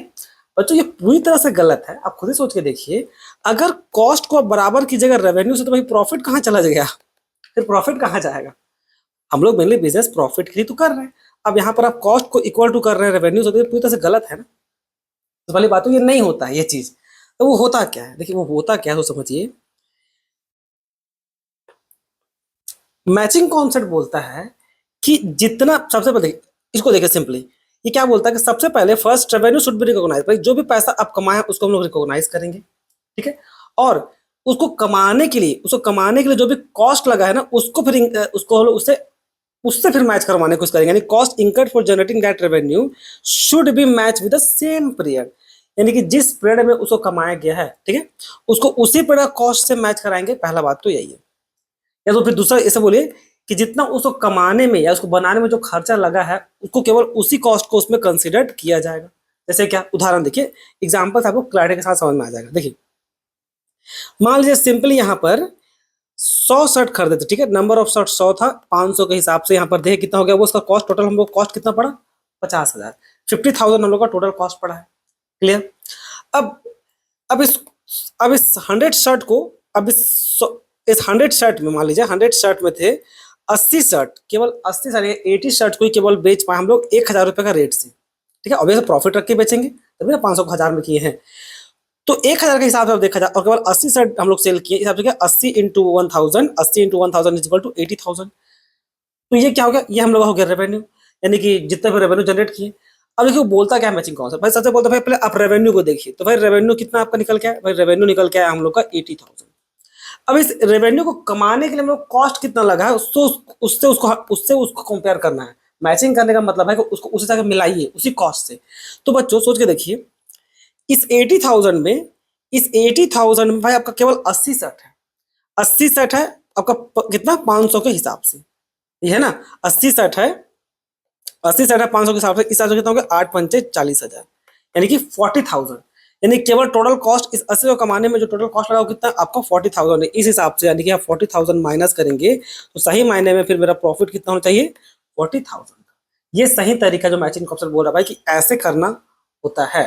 ठीक है, यहाँ पर देखिए वही लिखा हुआ है कि 80 सेट है तो यहाँ पर देखिए 40,000 को आया है। अब कर क्या नहीं सकते, यहाँ पर आप कर क्या नहीं सकते तो समझिए, अब वो करना क्या नहीं चाहिए, अब गलती क्या ये नहीं करना है आपको, सो देखिए करना क्या नहीं है। अब ऐसे आप लॉजिक नहीं दे सकते कि भाई मेरा 80,000 का रेवेन्यू हुआ तो पर उस महीना में मान लीजिए एक साल का जो भी एक ईयर का था तो उसमें आप खरीद के लाए थे कितना 100 शर्ट। आप ये नहीं बोल सकते भाई हम तो 100 शर्ट खरीद के लाए थे, 100 शर्ट का दाम पड़ा था हमको 500 रुपए के हिसाब से, यानी कि टोटल कॉस्ट हमको उस साल में कितना पड़ा 50,000। तो इसलिए भले हम साल भर में कमाए 80,000 लेकिन हम खरीद के तो आए थे पूरा 50,000 ना, तो हम पूरा 50,000 को माइनस करेंगे और उसके बाद हम प्रॉफिट कितना दिखाएंगे, हम प्रॉफिट दिखाएंगे 30,000। ये गलत है, ये वो मैचिंग कॉन्सेप्ट करने नहीं बोलता है। समझना है, मैचिंग कॉन्सेप्ट सिंपली बोल रहा है भाई कि 80,000 को कमाने में जितना पैसा लगा उतना को ही देखिए। तो भाई 80,000 को कमाने में केवल आपका 80 सेट का कॉस्ट लगा है 500 के हिसाब से, इस हिसाब से केवल कितना हो जाएगा ये 8, यहाँ पर होगा केवल यहाँ पर 40,000 का कॉस्टिंग, इस हिसाब से आपका प्रॉफिट कितना होगा 40,000 का। आप ये तर्क नहीं दे सकते कि भाई हम तो 100 शर्ट खरीद के लाए थे, 100 शर्ट का खर्चा हम 500 से निकालेंगे, यानी कि यहाँ पर हम 500 का खर्चा मानेंगे, 100 शर्ट का खर्चा 500 रुपए के हिसाब से माइनस करेंगे, यानी कि हम 50,000 को माइनस करेंगे और केवल हम लोग का 30,000 का प्रॉफिट दिखाएंगे। ये हम लोग नहीं कर सकते, ये मैचिंग कॉन्सेप्ट करने नहीं बोलता है। ठीक है, तो यही है बच्चों मैच कराने का मतलब, यानी कि जितना रेवेन्यू अर्न किए उसको उसी कॉस्ट से मिलाना है। समझ में आया? एक एग्जाम्पल तो ये हो गया, एक और एग्जाम्पल आपको हम देते हैं ताकि वो और क्लैरिटी के साथ समझ में आए। ये वाला एग्जाम्पल देखिए, ठीक है, ये दूसरा एग्जाम्पल है मैचिंग कॉन्सेप्ट का ही। मान लीजिए हम लोग टोटल सेल कितना किए हैं 50,000 का, टोटल रेवेन्यू कितना जनरेट हुआ भाई, रेवेन्यू टोटल हम जनरेट किए हैं 50,000 का। इस 50,000 का रेवेन्यू को जनरेट करने के लिए जो हम लोग का कितना का मार्च का खर्चा है 2025 मार्च तक खर्चा है, इस 50,000 में हम लोग खर्चा क्या आया था, रॉ मटेरियल आया था मेरा 20, इलेक्ट्रिसिटी आया था मेरा 2 और सैलरी जो था वो था, टोटल सैलरी पे करना था हम लोग को 5,000। बट इस 5,000 में केवल 3,000 पे किए और 2,000 पेमेंट नहीं किए, उसको हम लोग रोक दिए हैं, यानी कि आउटस्टैंडिंग में डाल दिए, यानी कि बाद में देंगे वाला लॉजिक लगा दिए। ठीक है, तो यहाँ पर आप ऐसे नहीं कर सकते, अब क्या नहीं कर सकते हमको सो बता रहे हैं, आप ऐसा नहीं कर सकते कि जो मार्च का महीना हम लोग 50,000 कमाए लेकिन हम कितना खर्चा पेमेंट कितना किया भाई, पेमेंट किए 20 + 2 यानी कि हो गया 22, और 22 और ये केवल 3, जो पेमेंट तो 3 ही किए, आपको भले टोटल करना था 5, टोटल करना था 5 लेकिन पेमेंट केवल किए हम लोग 3, इस हिसाब से ये वाला 20 और ये 2 और ये 3 यानी कि टोटल 25, यानी कि हम यहाँ से क्या करेंगे 25 माइनस करके केवल यहाँ पर दिखा रहे कितना 25,000 का प्रॉफिट। अब आप दिखा रहे हैं कि मेरा 25,000 का प्रॉफिट है, ये आप नहीं कर सकते, ये आपका गलत है। क्यों? क्योंकि ये जो 2,000 रुपए जो आउटस्टैंडिंग में हम लोग डाल के रखे थे, इस वर्कर का सैलरी को देखा जाए, इसका टोटल सैलरी आपका मार्च का था 5,000, ये मार्च का सैलरी था, इसमें आप 3 पे कर दिए और 2 पे आप मान लीजिए अप्रैल में किया, कभी भी किए तो उससे कोई फर्क नहीं पड़ता भाई। वो ये जो उसको सैलरी जो पे करना था वो तो आपको मंथ ऑफ मार्च का ना पेमेंट करना था, उसका पेमेंट भले ना किए हो लेकिन वो वर्कर जो पैसा कमाया वो तो उसको उस मार्च का पैसा है ना, यानी कि जो 5,000 रुपये है तो उसको मार्च का है। तो देखा जाए तो इस 50,000 को कमाने के लिए आपका सही मायने में ये 5,000 पूरा लगा है, वो मंथ मार्च का ही महीना का है। ठीक है, भले उसका पेमेंट नहीं की, वो डिफरेंट थिंग हो गया, वो अलग चीज हो गया। इसलिए बच्चों सही तरीका क्या होगा, इसलिए इस पूरा का पूरा 5,000 को कंसिडर करेंगे तब जाके हम लोग सही तरीका आएगा, यानी कि 20, यानी कि हम लोग का 20 + 2 22 और 22 और 5 27, यानी कि इससे हम लोग 27,000 को सही मायने में माइनस करेंगे तब जाके हम लोग कितना आएगा 23,000, यानी कि सही हम लोग का प्रॉफिट इतना आ रहा है। ठीक, हम लोग ये 2,000 पेमेंट नहीं किए हैं, उसको आउटस्टैंडिंग में रखे हुए, डजंट मीन कि हम लोग उस मंथ का वो खर्चा नहीं है, नहीं उसी मंथ का ही खर्चा है, भले हम लोग पेमेंट नहीं किए, वो अलग बात हो गई। क्लियर? तो ये होता है बच्चों हम लोग का क्या, ये था हम लोग का, समझ लीजिए एक प्रकार से मैचिंग कॉन्सेप्ट। 2 एग्जांपल दे दिए, आई होप सफिशिएंट है। अब चलिए आगे देखते हैं। जैसे आपको बताया था देखिए ऊपर में कि जो बोले थे ना कि एक्रूअल बेसिस जो कॉन्सेप्ट आपका मैचिंग कॉन्सेप्ट में मैच खाता है, तो ये लाइन यही लिखा हो, ये जो लाइन है उसी चीज को 10 आता है। कैसे मैच खाया, वही सी बात है ना। एग्रोल बेसिस क्या बोलता था भाई, एग्रोल बेसिस वहां पर क्या बोला था कि जब ऑकर हुआ है तभी उसको रिकॉर्ड कीजिए। अब सोचिए किसी का सैलरी अगर वो मार्च का था तो मार्च भी ऑकर हो गया है ना, तो उसको रिकॉर्डिंग मार्च में होगा। तो मैचिंग कॉन्सेप्ट में तो यही बोल रहा है कि भाई अगर खर्चा आपका कॉस्ट जो है आपका भले मार्च का है, ठीक है, 5 का जो कॉस्ट था आपका मार्च का था, भले उसको पेमेंट आप अप्रैल में कीजिए, मई में कीजिए, जून में कभी कीजिए, कोई फर्क नहीं पड़ता। लेकिन आपका क्योंकि वो मार्च का सैलरी है तो उसको मार्च में ही दिखाइएगा, वो कॉस्ट मार्च में ही जाएगा। ठीक है, तो ये दोनों देखिए, दोनों सेम चीज बोल रहा है, आपका एक्रूअल भी और यहाँ पर मैचिंग कॉन्सेप्ट भी। एक्रूअल सिंपली बोल रहा है बस कि मार्च में रिकॉर्डिंग होगा क्योंकि उस समय ऑकर हुआ है वो ट्रांजेक्शन, और मैचिंग कॉन्सेप्ट भी वही बोल रहा है कि खर्चा भाई मार्च का होगा, भले पेमेंट नहीं किया तो क्या होगा। समझ में आया? आगे बढ़ते हैं। अब है रियलाइजेशन कॉन्सेप्ट। रियलाइजेशन कॉन्सेप्ट जो ट्रेडिशनल व्यू है सो देखिए क्या बोलता है। रियलाइजेशन कॉन्सेप्ट मेनली फोकस करता है कि जो सामान जो है वो केवल बनने से काम नहीं होगा, केवल मैन्युफैक्चरिंग कर देने से, केवल मैन्युफैक्चरिंग कर देने से उसको सेल नहीं माना जाएगा। केवल मैन्युफैक्चरिंग कर देने से सेल कैसे माना जाएगा? इस तरह तो कोई भी कंपनी दुनिया भर का प्रोडक्शन कर देगी और बोले कि मेरा इतना का सेल हो गया, तो वो सेल वैसे नहीं होता। सेल होने के लिए प्रॉपर उसको उसका रिसीव पेमेंट मिलना चाहिए। ठीक है, सेल होने के लिए क्या है, उसका प्रॉपर उसका पेमेंट उसको मिलना चाहिए, तब जाके कहलाएगा वो आपका सेल। अब देखिए, अब यहाँ पर पेमेंट हम बोलें ऐसा समझ लीजिए, मान लीजिए देखिए ऐसे रियलाइजेशन कॉन्सेप्ट, मान लीजिए आप 1 अप्रैल को सेल किए थे, ठीक है, 10,000 का, आपको पेमेंट मिला 10 अप्रैल को। ठीक है, 10 अप्रैल को आपको फुल पेमेंट मिला, तो वो इस बात पे उतना वो फोकस नहीं कर रहा है कि आपको पूरा फुल पेमेंट मिल रहा है कि नहीं मिल रहा है, या अभी आप उसको रिकॉर्डिंग कब कर रहे हैं सो नहीं कर, वो नहीं कर रहा है। वो ज्यादा फोकस इस बात पे कर रहा है कि आप गुड्स प्रोड्यूस किए ना, ठीक, और उसको फिर आपको सेल करना जरूरी है। सेल करके आप उस कस्टमर को पहुंचा दिए और आपके पास पेमेंट आ गया ना। अब देखिए पेमेंट क्या कितना है वो मैटर, उतना वो ध्यान नहीं दे रहा है। अब 10 को आपको 10 मिला, 8 मिला, 7 मिला, वो मैटर नहीं कर रहा, कब मिला वो भी वो फोकस नहीं कर रहा है। आप 1 तारीख को सेल किए थे, 10 तारीख को पेमेंट मिला, वो भी वो फोकस नहीं कर रहा है। वो फोकस बस इस बात पे कर रहा है कि भाई उसको सेल होने के बाद आपको पेमेंट मिला कि नहीं, पेमेंट मिलना चाहिए, तब वो कहलाएगा आपका कि वो आपका एक प्रकार से समझिए वो रिलायंस कॉन्सेप्ट है, तब वो सही मायने में आपका फिर सेल कहलाएगा। समझ में आया बात? तो रियलाइजेशन कॉन्सेप्ट मेनली फोकस करता है भाई कि सेल होना चाहिए और पैसा मिलना चाहिए, वो कभी भी मिले चाहे कितना भी मिले, ये होना चाहिए, तब जाके वो प्रॉपर सेल कहलाता है। क्लियर? तो चलिए एग्जांपल में लिखा हुआ देख लेते हैं, मतलब इसमें एक बार देख पढ़ भी लेते हैं इसमें क्या लिखा हुआ है सो देखिए। Realisation concept state revenue is recognised only when goods और service are sold and the business obtain a legal right to receive payment. समझ रहे हैं? लीगल राइट मतलब राइट्स मिलना चाहिए कि भाई कि पेमेंट हो जाना चाहिए, सेल करने के बाद पेमेंट भी आना चाहिए। वो कितना आएगा कब आएगा वो उतना मैटर नहीं करता है, पर पेमेंट आना चाहिए। क्लियर है? वो तो फिर बिजनेस का पार्ट हो गया ना, नेगोशिएशन का पार्ट होगा कि अब आप कितना में आप उसको डील कर लेते हैं। मम्मी जाएगी तो जो चीज आप 500 में खरीद के लाइएगा, आपकी माँ उसी चीज को 100 रुपये में खरीद के लाएगी, वो अलग चीज हो गया, लेकिन दुकानदार को पैसा मिलना चाहिए। ठीक है, तो यही था एग्जांपल में लिखा हुआ है कि सिंपली मैन्युफैक्चरिंग, अगर कोई कंपनी 500 की लैपटॉप बना दी तो डजंट मींस भाई कि वो सेल हो गया। तो simply manufacturing the laptop does not create revenue. समझ में आया? वो सेल भी होना चाहिए। तो ये था बच्चों आपका रियलाइजेशन कॉन्सेप्ट। फिर आता है कि आपका रिवेन्यू रिकॉग्निशन कॉन्सेप्ट। अब रिवेन्यू रिकॉग्निशन कॉन्सेप्ट ज्यादा ना लीगैलिटी पे ज्यादा फोकस करता है, ये अधिकतर समझ लीजिए आपका लीगैलिटी पे ज्यादा फोकस कर रहा है, लीगल नेचर पे ज्यादा फोकस कर रहा है उस सेल का। जैसे कि यहाँ पर थोड़ा सा आपका थोड़ा डिफिकल्ट टाइप का आपको एग्जांपल लगेगा, हम आपको सिंपल से एग्जांपल देते हैं। देखिए इसका अच्छा एग्जांपल मिलेगा आपको किससे, फ्लिपकार्ट से।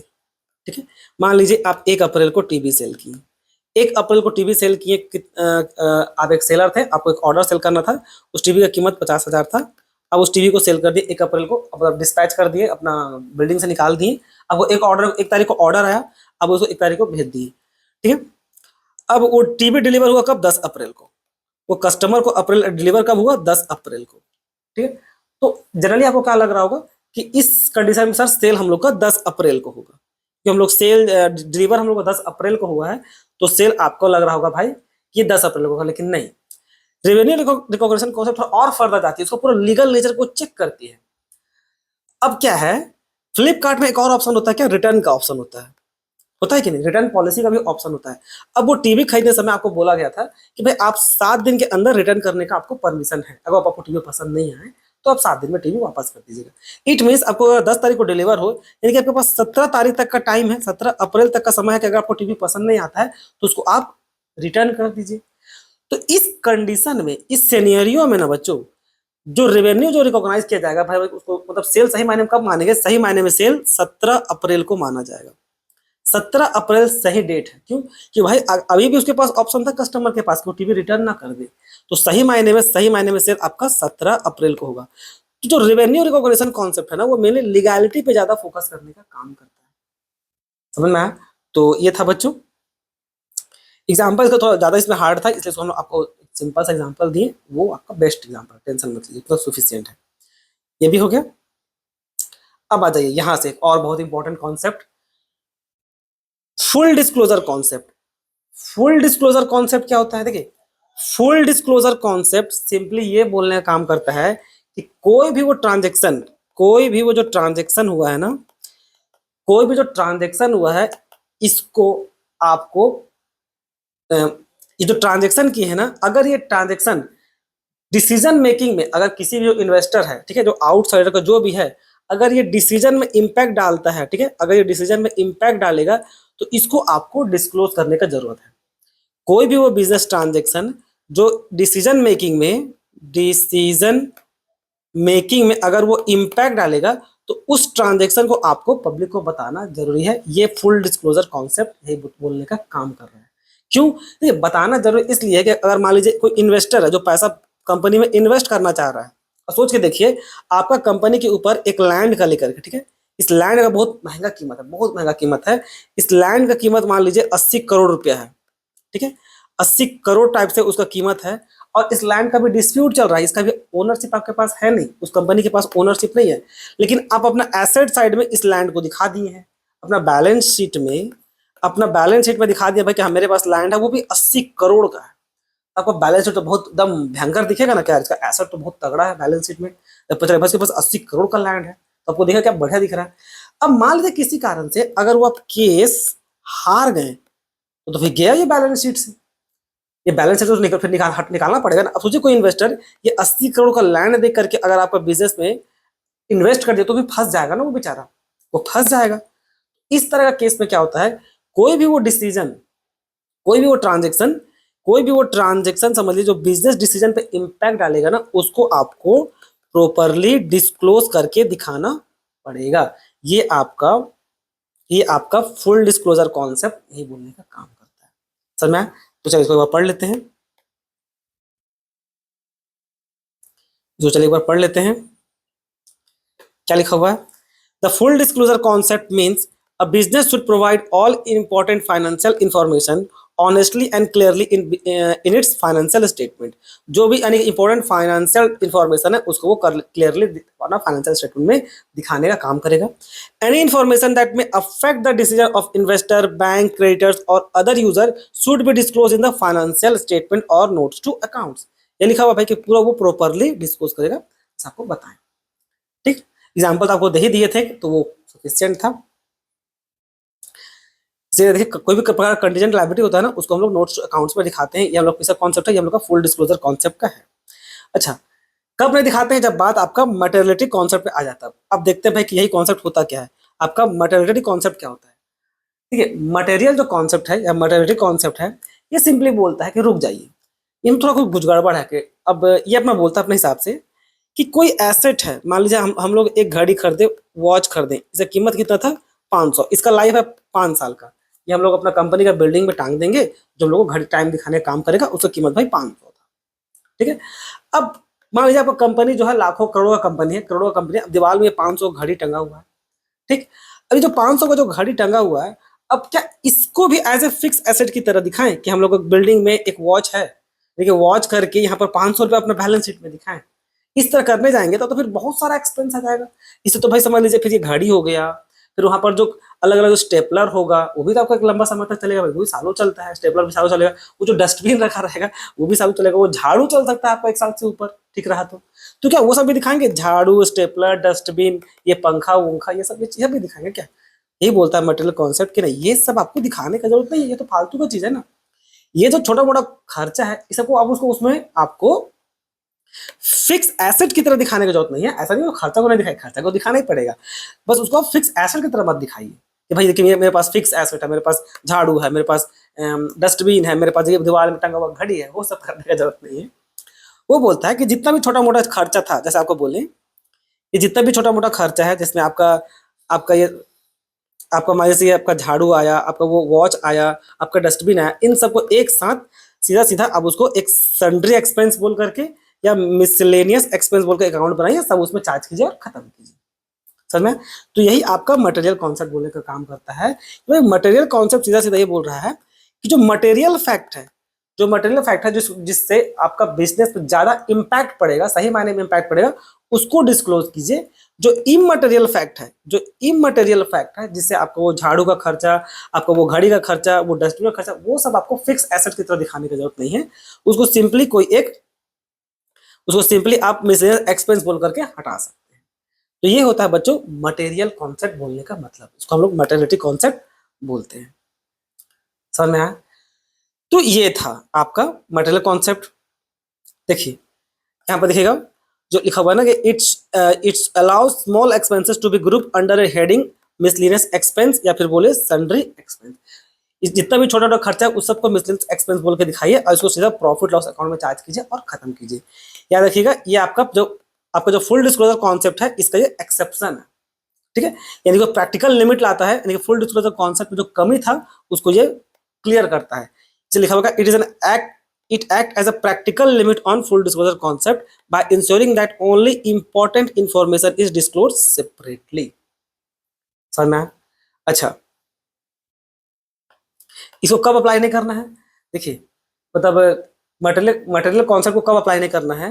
छोटा मोटा खर्चा को नहीं, जब फ्रॉड और लीगल चीज का आ जाएगा ना, तो 1 रुपए का भी क्यों ना हो उसको आपको दिखाना पड़ जाएगा। अगर बात फ्रॉड और इलीगल पे होगा तो उस तरह केस में जब इन्वेस्टिगेशन चल रहा होगा, मान लीजिए लिखा हुआ है if the amount involve a small fraud theft और illegal act cannot be ignore they must be reported and investigated. यानी कि किसी कारण से फ्रॉड का केस चल रहा है, इन्वेस्टिगेशन का केस चल रहा हो, तो 1 रुपए का क्यों ना हो उसको आपको रिपोर्ट करना पड़ेगा, फ्रॉड का अगर कोई चीज चल रहा हो तो। ठीक है, तो उसका एग्जाम्पल में था वो, जैसे ये था ना, मान लीजिए कोई एम्प्लॉय, मान लीजिए करोड़ों का कंपनी है, ठीक है, करोड़ों का कंपनी है, उसमें कोई एम्प्लॉय था जो 2000 रुपये चोरी करे। करोड़ों का एम्प्लॉय को, मतलब करोड़ों कंपनी को 2000 रुपये कोई खास फर्क नहीं पड़ेगा, वो करोड़ों में खेल रहा है, उसको 2000 क्या पड़ेगा। लेकिन ये चोरी है बच्चों, ये क्या है, ये आपका स्टील यानी कि चुरा लिया गया, ये पैसा आपको रिपोर्ट करना पड़ेगा, भले वो छोटा सा 2000 क्यों ना हो। मान लीजिए वो करोड़ का, भाई 1000 करोड़ का प्रॉफिट आता हो हर साल, तब भी उसको दिखाना पड़ेगा भाई कि 2000 रुपये मेरा चोरी हुआ, क्योंकि चोरी का बात है। इस केस में हम लोग मटेरियल कॉन्सेप्ट को साइड लाइन कर देते हैं। ठीक है, और अगर वो लीगल या स्टैच्यूटरी रिक्वायरमेंट होता तो फिर वो जरूरी है, तब तो फिर आप 1-2 रुपए का भी हिसाब देते रहिए। जैसे क्या कभी कभी क्या होता है कि डायरेक्टर रेम्यूनरेशन सबको इसको प्रॉपर्ली डिस्क्लोज करना ही पड़ता है। डायरेक्टर समझ रहे हैं, जो कंपनी का मेन डायरेक्टर होता है, बोर्ड ऑफ डायरेक्टर का जो पार्ट होता है, चेयरमैन, ये लोग क्या ना बहुत सारा अपना फालतू खर्चा को अपना बिजनेस का खर्चा दिखा देता है और सोचता है कि जो अपना अयासी है बिजनेस का खर्चा से निकाल ले। तो उस केस में लॉ जो मेंटेन करना बोलते हैं कि भाई सारा खर्चा मेंटेन करो, 1-1 रुपए का भी हिसाब देगा, जो बड़ा बड़ा पोस्ट में होगा उसको डायरेक्टर चेयरमैन वो लोग। ठीक है, तो ये था हम लोग का मैंने क्या मटेरियल कॉन्सेप्ट, बोलिए मटेरियलिटी कॉन्सेप्ट। अब बताइए one of the most important, जिसका एग्जाम में बहुत बार इसको पूछा जाता है, वो क्या है हम लोग का कंजर्वेटिज्म कॉन्सेप्ट, या फिर बोलिए इसको, इसी का दूसरा नाम क्या है, प्रूडेंस कॉन्सेप्ट। अब ये कंजर्वेटिज्म कॉन्सेप्ट या प्रूडेंस कॉन्सेप्ट क्या बोलता है? ये बोलता सिंपल है, बस इतना है कि जो लॉस होगा ना, जो फ्यूचर लॉस होगा उसको हम लोग एंटिसिपेट करेंगे यानी कि अनुमान लगा के बुक्स में लिख देंगे, और जो प्रॉफिट होगा उसको हम लोग एंटिसिपेट नहीं करेंगे, यानी कि बुक्स में नहीं दिखाएंगे। बस ये इतना ही बोलता है। ठीक है, अब इसी से उसका बहुत सारा मीनिंग निकलता है।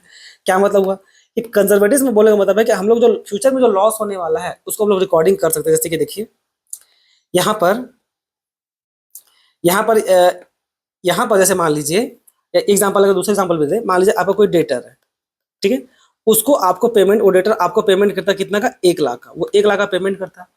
बट बहुत बार क्या होता है ना कि बहुत बार ऐसा होगा कि डेटर पूरा पैसा देता नहीं है, वो 5% 10% लॉस कर ही देता है।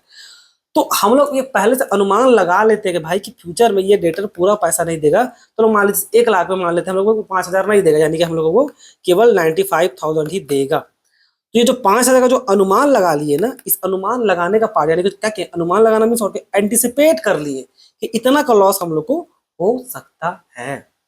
ये किसी तो ये कॉन्सेप्ट क्या कहलाता है आपका, कंजर्वेटिज्म या फिर बोले प्रूडेंस कॉन्सेप्ट। ठीक, और भी उदाहरण है, और भी उदाहरण जैसे देखिए, अब इसी का एग्जांपल को लेके चलते हैं। इसी को देखिए, अगर बिजनेस में परचेज किया गुड्स को जिसका वैल्यू कितना था 50,000, 50,000 वैल्यू है। अब ये बोलता है if the market value falls, अगर मार्केट वैल्यू फॉल्स कर गया 40,000 में, ठीक है, the stock will be shown at 40,000। जैसे बोलता है, मान लीजिए आपको कॉस्ट पड़ा था, इसे देखिए आपका कॉस्ट पड़ा है 50,000, पर अब उसका मार्केट प्राइस यानी कि उसको मार्केट में बेचने के लिए कितना पड़ेगा, आपको मार्केट में पड़ेगा 40,000। तो ये बोलता भाई फिर अब आप अब क्योंकि मार्केट में 40,000 है, तो अब बुक्स ऑफ अकाउंट्स में आप दिखाइएगा कितना, 40,000 को रिकॉर्ड कीजिएगा। अब अपना आप कॉस्ट को 50,000 नहीं दिखाइएगा, कितना दिखाइएगा, 40,000 दिखाइएगा, ठीक है। जबकि हिस्टोरिकल कॉस्ट कॉन्सेप्ट ऐसा नहीं बोलता था, याद कीजिए, हिस्टोरिकल कॉस्ट कॉन्सेप्ट या बोले सिंपली कॉस्ट कॉन्सेप्ट बोलता भाई कि जो ओरिजिनल कॉस्ट है उसी पे ही दिखाएंगे, उसी पे ही दिखाएंगे, मार्केट में क्या लेना देना उससे नहीं मतलब है। लेकिन आपका जो कंजर्वेटिज्म कॉन्सेप्ट जो आपको पढ़ा रहा है वो बोलता है कि नहीं, मार्केट पे जो है उसको दिखाइए। यानी कि ये जो फैंसी लाइन लिखा रहता है कि कॉस्ट प्राइस और मार्केट प्राइस इन दोनों में जो कम है हम लोग उसको कंसिडर करते हैं। ऐसा कॉन्सेप्ट बोलने वाला कौन है, हम लोग का कंजर्वेटिज्म या बोले प्रूडेंस कॉन्सेप्ट। यानी कि इस केस में हम लोग 40,000 को कंसिडर करेंगे अपना कॉस्ट के लिए। 10,000 को हम लोग अनुमान लगा लिए भाई कि ये हम लोग का एक प्रकार से लॉस हो जाएगा, जिसको हम लोग एंटिसिपेट कर लिए कि इतना लॉस हम लोग का हो गया है, ठीक है। मार्केट में हम लोग अनुमान लगा के लिख दिए, ठीक। इसका उल्टा भी हो सकता है बच्चों, इसका उल्टा भी हो सकता है। देखिए इसका उल्टा भी हो सकता है होने को, जैसे यहाँ देखिए, if the market value rises 70,000, मान लीजिए आप कॉस्ट पड़ा आपको कितना, आपको कॉस्ट पड़ा था 50,000, ठीक, किसी कारण से उसका मार्केट प्राइस चला गया कितना 70,000। तो कंजर्वेटिव कंजर्वेटिव कॉन्सेप्ट क्या बोलता है भाई, केवल आप लॉस को एंटिसिपेट कर सकते हैं, प्रॉफिट को नहीं कर सकते। तो भले 50,000 का सामान अब आपका 70,000 हो गया, तो आपको जो 20,000 का जो प्रॉफिट दिख रहा है इसको आप रिकॉर्डिंग नहीं कीजिएगा, केवल लॉस को कीजिएगा। यही चीज तो यहाँ पर लिखा हुआ है, यही चीज आपका आपका कंजर्वेटिज्म कॉन्सेप्ट पे लिखा हुआ है कि कॉस्ट प्राइस और market price which ever is lower, जो कम होगा भाई उसी को कंसिडर करेंगे। कम कौन है, ये वाला, इसी को कंसिडर करेंगे। इससे इसका देखिए रूल सिंपल है, anticipate no profit but provide all possible losses, इस आधार पे वो बना हुआ है। जैसे यहाँ देखिए, stock is recorded at cost और net realisable value whichever is lower, clear. और इसी को ठीक करने के लिए जो एंटिसिपेट करते हैं ना कि लॉस को, उसका अलग अलग है परिणाम है। बहुत बार देखिए हम लोग प्रोविजन बनाते हैं, प्रोविजन फॉर पेंडिंग बनाते हैं, प्रोविजन फॉर एक्सपेक्टेड लॉस बनाते हैं। ये सब भी अलग अलग एक प्रकार का तरीका है ये करने का। देखिए अब आपको लग रहा होगा, अब आपको लग रहा होगा कि सर चलिए, ये तो हमको समझ, आपको लग रहा होगा कि सर चलिए एक चीज हमको समझ में आता है कि 50,000 का कॉस्ट था और मार्केट प्राइस उसका 40,000 हो गया, ठीक है। तो चलिए भाई मार्केट प्राइस 40,000 हो गया, आगे 10,000 का मार्केट में वो बिकेगा नहीं, हम लोग को 10,000 का लॉस हो गया। तो इसको हम लोग मान लेते हैं, एंटिसिपेट कर लिए कि 10,000 का लॉस हो गया, इसलिए हम लोग market price books of account में अब चलिए 40 दिखा रहे हैं और इस कॉन्सेप्ट को फॉलो किए, ठीक है। ये तो आपको एग्री कर जाइएगा। आपको समझ में ये नहीं आ रहा होगा कि सर अगर वही चीज अगर उल्टा हो जाए, कॉस्ट 50,000 था और मार्केट प्राइस 70 हो जा रहा है, तो जो 20,000 का जो प्रॉफिट है इसको हम लोग क्यों नहीं दिखा रहे, यहाँ पे क्या दिक्कत है। अब तो भाई मार्केट में पता ना बिकेगा ना, तो क्या दिक्कत है, दिक्कत है बच्चों, दिक्कत है। देखिए जो पैसा जो इन्वेस्ट करता है ना, जो आपका इन्वेस्टर सब होता है, इन्वेस्टर सब उतना नहीं समझेगा, वो आपका सिंपली बैलेंस शीट देखेगा ऐसे कि आप कितना प्रॉफिट दिखाए हैं। अब अगर सोचिए, अब अगर आप बैलेंस शीट में दिखाएं भाई 70,000 प्रॉफिट है, अब ये तो बस अब अनुमान लगाए ना, बिका नहीं है, अभी तक वो बिका नहीं है। पर मान लीजिए अब आप उसको दिखा दिए 70,000 का प्रॉफिट, इट मीन्स व्हाट कि आप अपना प्रॉफिट को बढ़ा के दिखा दिए। अब उसको 70 दिखाइएगा तो अभी सभी प्रॉफिट आप बढ़ा के दिखा दिए। अब किसी कारण से अगर प्रॉफिट बढ़ गया तो आपका जो इन्वेस्टर लोग होगा, जो पैसा आप पे लगाया, वो तो आपसे प्रॉफिट ज्यादा मांगेगा कि नहीं। अगर से आपका शेयर होल्डर था वो डिविडेंड आपसे ज्यादा मांगेगा, भाई तुम प्रॉफिट ज्यादा कमाए हो तो डिविडेंड ज्यादा दो, सीधा लॉजिक है। गवर्नमेंट भी आपसे सवाल करेगी कि आप अगर प्रॉफिट ज्यादा कमाए हैं तो टैक्स भी ज्यादा भरिए, क्योंकि एक्चुअल में आपका बुक्स में आप लिख दिए खाली कि 50 का सामान को आप 70 का लिख दिए, क्योंकि आपको पता था कि बिक जाएगा मेरा उत्तर में, क्योंकि मार्केट का रेट है। लेकिन मार्केट में वो नहीं बिका, किसी कारण से मान लीजिए आप बुक में 70 में दिखा दिए और वो बिका मात्र 50 में ही। रियल लाइफ में तो कुछ भी हो सकता है। तो अब लोगों को क्या जवाब दीजिएगा, क्योंकि एक बार शेयर होल्डर अगर आपका बुक्स ऑफ अकाउंट्स पढ़ के देख ली है कि भाई हाँ 50 70 मतलब 70 का प्रॉफिट दिख रहा है, तो आपसे 70 के हिसाब से ही वो डिविडेंड मांगेगी, प्रॉफिट मांगेगी। गवर्नमेंट में दिख गया कि 70,000 का प्रॉफिट दिखाओ, 70,000 पे टैक्स भरो। अब आप उसको समझाना चाहिएगा कि नहीं सर, हम तो सोचे थे कि 50 का सामान था मेरा, 70 में बिक जाएगा तो हम आपको मेरा प्रॉफिट होगा, लेकिन मेरा 70 में बिका नहीं। तो वो उतना झंझट नहीं पालेगा कोई, वो बोलेगा तुम ठग रहा है, वो तो चूना लगा रहा है हम लोग को। गवर्नमेंट भी आप पे ब्लेम करेगी कम, और आपका जो आप पे पैसा लगाए इन्वेस्टर लोग, वो लोग भी डाउट करेगा कि नहीं ये तो कंपनी फ्रॉड करती है यार, लिखता 70 है और बाद में कम का 50,000 रुपये खाली प्रॉफिट बांटती है, ये तो फ्रॉड कंपनी है। इन्वेस्टर लोग आप पे डाउट करेगा कि नहीं? तो ये सब ड्रामा आप नहीं झेल सकते, समझना है? ये सब ड्रामा हम लोग नहीं झेल सकते, इसलिए कन्वीनियंट पर्पस पे ऐसे क्या होगा, इससे क्या होगा ना, आप लिख के दिखा दीजिएगा बुक्स ऑफ अकाउंट्स में, लिख के रिटर्न में लिख के देने का मतलब क्या भाई, प्रूफ के तौर पे हो जाएगा। तो बचने का सबसे बेटर तरीका है भाई कि मार्केट प्राइस और कॉस्ट प्राइस जो लोअर है उसको कंसिडर कीजिए, कम दिखाइए, ठीक है। अब इसमें एक और चीज को ध्यान में रखिएगा, अब कम दिखाने का मतलब ये नहीं है कि आप जानबूझ करके हर जो कम दिखाइए और सीक्रेट रिजर्व को मेंटेन करने की कोशिश कीजिए। मान लीजिए अपन नियत भी ठीक है, तो मान लीजिए अब जैसे वो उदाहरण दिए थे भाई कि एक जो कस्टमर था वो हम लोग को डेटर था 1 लाख रुपए देना था, ठीक है। अब आपको पता था कि चलो 5,000 नहीं दे पाएगा और 95,000 दे पाएगा, तो आप सही सही जो भी लगे, ये कैलकुलेट करने का भी अपना तरीका होता है, ठीक है। ये कितना परसेंट निकालेंगे, 5%, 10%, 2%, वो उस समय का परिस्थिति को देख के निकालता है, वो डिसाइड होगा अपना टेक्निक के हिसाब से। पर मान लीजिए आप हिसाब लगाएं और आप निकाले भाई कि हाँ 95,000 वो दे देगा, 5,000 का चांसेस है कि डूब भी सकता है, नहीं भी डूब सकता है, वो डिपेंड करेगा फ्यूचर में देगा कि नहीं देगा। पर आप लॉस को एंटिसिपेट करके दिखा दिए और 5,000 को चलिए लॉस के तौर पे दिखा दिए, प्रोविजन के तौर पे, और 5,000 रुपये मान के चले भाई पेमेंट करेंगे, ठीक है। ये सब कुछ रियलिटी था। अब आप क्या किए, अब कम करके दिखाने का मतलब यहाँ पर ये नहीं है बच्चों कि काम करो यार प्रॉफिट को और कम दिखाना है ना, तो काम करो अब 5% नहीं, अब करो उसको 20%, और क्या करो 80,000 ही केवल दिखाओ, और 20,000 को मान के चलो भाई कि लॉस हो जाएगा, नहीं एंटिसिपेट कर लो 20,000 का लॉस। ये नौटंकी ड्रामा नहीं करना है, जितना सही में हो सकता है, जितना रियलिटी में फिजिबल है उतना ही करना है। आप ज्यादा चार्ज करके आप किसी प्रकार का कोई भी सीक्रेट रिजर्व मेंटेन नहीं कीजिएगा, ये फ्रॉड हो जाता है, ठीक है। ये आपका ट्रांसपेरेंसी पे उंगली उठा आज का डेट में सीक्रेट रिजर्व होता क्या है, जो कंपनी लोग बनाती है सीक्रेट रिजर्व को इसलिए ताकि बुरा समय में वो सीक्रेट रिजर्व काम आए, ठीक है। लेकिन आज का डेट में ना बच्चों ट्रांसपेरेंसी मैटर करता है कि भाई आप अपना एक एक पाई का हिसाब दीजिए, आप कोई छुप के नहीं बनाइए, भले आपका नियत कितना अच्छा हो। आपका नियत वो अच्छा था भाई कि हम जानबूझ कर प्रॉफिट कम दिखाते हैं और बाद में जो प्रॉफिट जो बचा रहेगा ना एकदम उसको अच्छा से इस्तेमाल करेंगे। आपका इंटेंशन भले अच्छा हो, लेकिन गवर्नमेंट आपका इंटेंशन को नहीं देखेगी, वो बोलेगे तुम ऐसा क्यों किया, आप ट्रांसपेरेंसी नहीं दिखाएं मीन्स फ्रॉड किए, आप पे इलीगल एक्टिविटी का आप पे चार्ज लग जाएगा। तो ये सब हम लोग को नहीं करना रहता है, ठीक है। तो ट्रांसपेरेंसी को दिखाने के लिए मतलब भाई हम अपना पैसा का देखिए 1,00,000 रुपये के हिसाब दिए, कोई भी धोखाधड़ी नहीं की। तो क्योंकि अब कंजर्वेटिव कॉन्सेप्ट बोलता है कि लोअर करके दिखाना है, तो लोअर करके दिखाने का मतलब है कि इतना कम करके जानबूझ के दिखा रहे हैं ताकि हम लोग किसी प्रकार का सीक्रेट रिजर्व आप मेंटेन करने का कोशिश कर रहे हैं। ये सब नहीं करना है, समझ में आया? हम लोग को true and fair view must be maintain, यानी कि फुल ट्रांसपेरेंसी मेंटेन होना चाहिए, समझ में आया बच्चों? ऑब्जेक्टिविटी कॉन्सेप्ट ये सिंपली बोलता है भाई जब तक कोई सबूत नहीं होगा हम रिकॉर्डिंग नहीं करेंगे। ऑब्जेक्टिविटी कॉन्सेप्ट क्या बोलता है, सीधा वो मांगता है क्या, प्रूफ। कोई भी ट्रांजेक्शन है प्रूफ दिखाइए, ठीक है। ये सीधा बोलता है प्रूफ दिखाइए। हम सुना सुनाई बात पे किसी के कहने पे नहीं मानेंगे। आप कुछ भी सेल किए होंगे, कुछ भी परचेज किए होंगे, कुछ भी किए होंगे ना, तो प्रूफ दिखाइए उस चीज का, ठीक है। तो बस यही बोलता है ऑब्जेक्टिविटी कॉन्सेप्ट, क्या ये मेनली प्रूफ पे फोकस करता है। इसी तीसरा नाम क्या है, एक और दूसरा नाम क्या है, वेरिफिएबल ऑब्जेक्टिव एविडेंस, यानी कि भाई पहले वो एविडेंस दिखाइए कि ये ट्रांजेक्शन हुआ है, ठीक है। जैसे कि मान लीजिए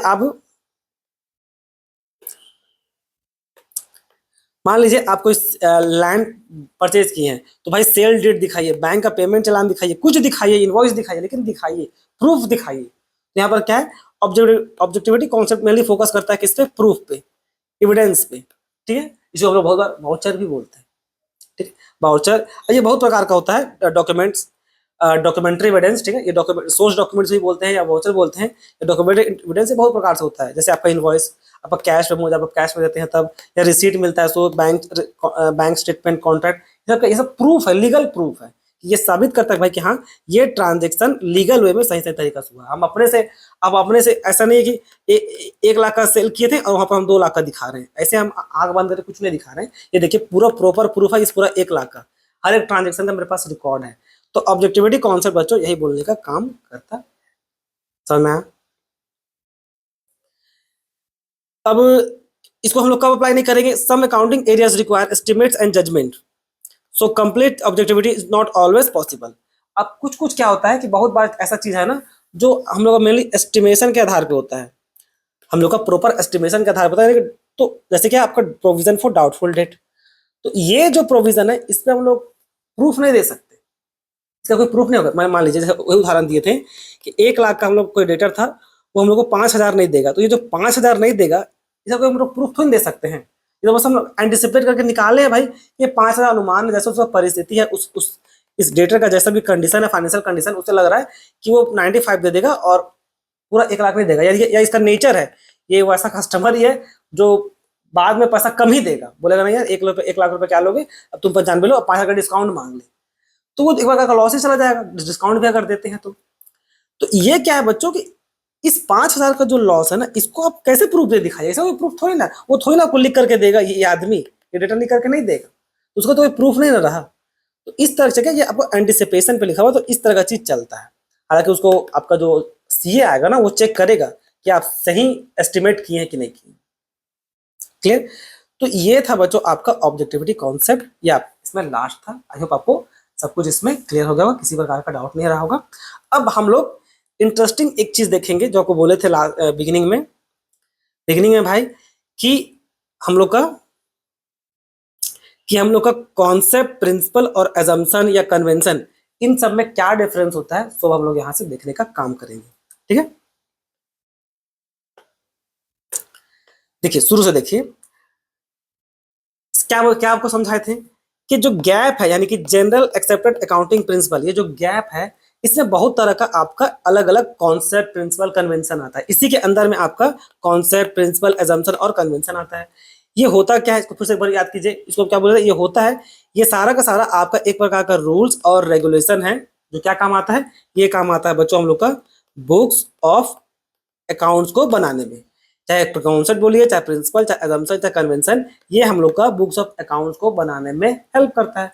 अब ये जो बुक्स ऑफ अकाउंट्स को बनाने में हेल्प करता है, यानी कि एक प्रकार का हम लोग का रूल रेगुलेशन है ना, ये उसका क्या है, ये इस सब का प्रॉपर मीनिंग है, इन सब का कॉन्सेप्ट, प्रिंसिपल, एजम्पशन, इन सब का ये प्रॉपर मीनिंग है। बट बहुत बार जैसे आप बताएं, बच्चा लोगों को क्यूरियोसिटी होता है कि भाई ये कॉन्सेप्ट, प्रिंसिपल, एजम्पशन और कन्वेंशन में अंतर क्या होता है, थोड़ा थोड़ा इन सब में अंतर होता है। अब क्या अंतर होता है, चलिए सो देखते हैं, चलिए अब सो देखते हैं। ठीक है, देखिए सबसे पहला क्या है हम लोग का अकाउंटिंग एजम्पशन। अकाउंटिंग एजम्पशन क्या बोलता है, अकाउंटिंग एजम्पशन बोलता है कि भाई ये जो अकाउंटिंग, मीनिंग तो सबका सेम है, इसको बोले चाहे एजम्पशन हो, चाहे कॉन्सेप्ट हो, चाहे आपका प्रिंसिपल हो, चाहे कन्वेंशन हो, मीनिंग सबका सेम होता है कि सबका सब आपका रूल्स और रेगुलेशन है जो बुक्स ऑफ अकाउंट्स को बनाने में हेल्प करेगा।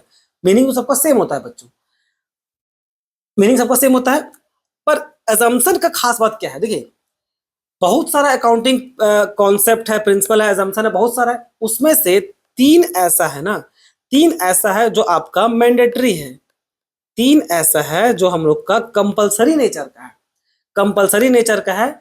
उसको कंपलसरी करता कौन है, जो कंपलसरी करता है अकाउंटिंग स्टैंडर्ड 1। पर मैं कंपलसरी करने का मतलब क्या है, कंपलसरी करने का मतलब ये हो गया कि चाहे वो प्राइवेट कंपनी हो, चाहे पब्लिक कंपनी हो, हर कंपनी को वो फॉलो करना पड़ेगा, मतलब पड़ेगा। और वो तीन एजम्पशन क्या है, एक है हम लोग का गोइंग कंसर्न एजम्पशन, एक है हम लोग का कंसिस्टेंसी एजम्पशन, और एक क्या हम लोग का एक्रूवल एजम्पशन। ये तीन एजम्पशन ऐसा है जो हम लोग को हर हाल में फॉलो करना पड़ेगा, मतलब पढ़ना पड़ेगा, चाहे वो प्राइवेट हो चाहे वो पब्लिक हो, सबको फॉलो करना पड़ेगा। ठीक है, और ऐसा मैंडेटरी करता कौन है, ऐसा मैंडेटरी करने वाला कौन है, आपका अकाउंटिंग स्टैंडर्ड 1।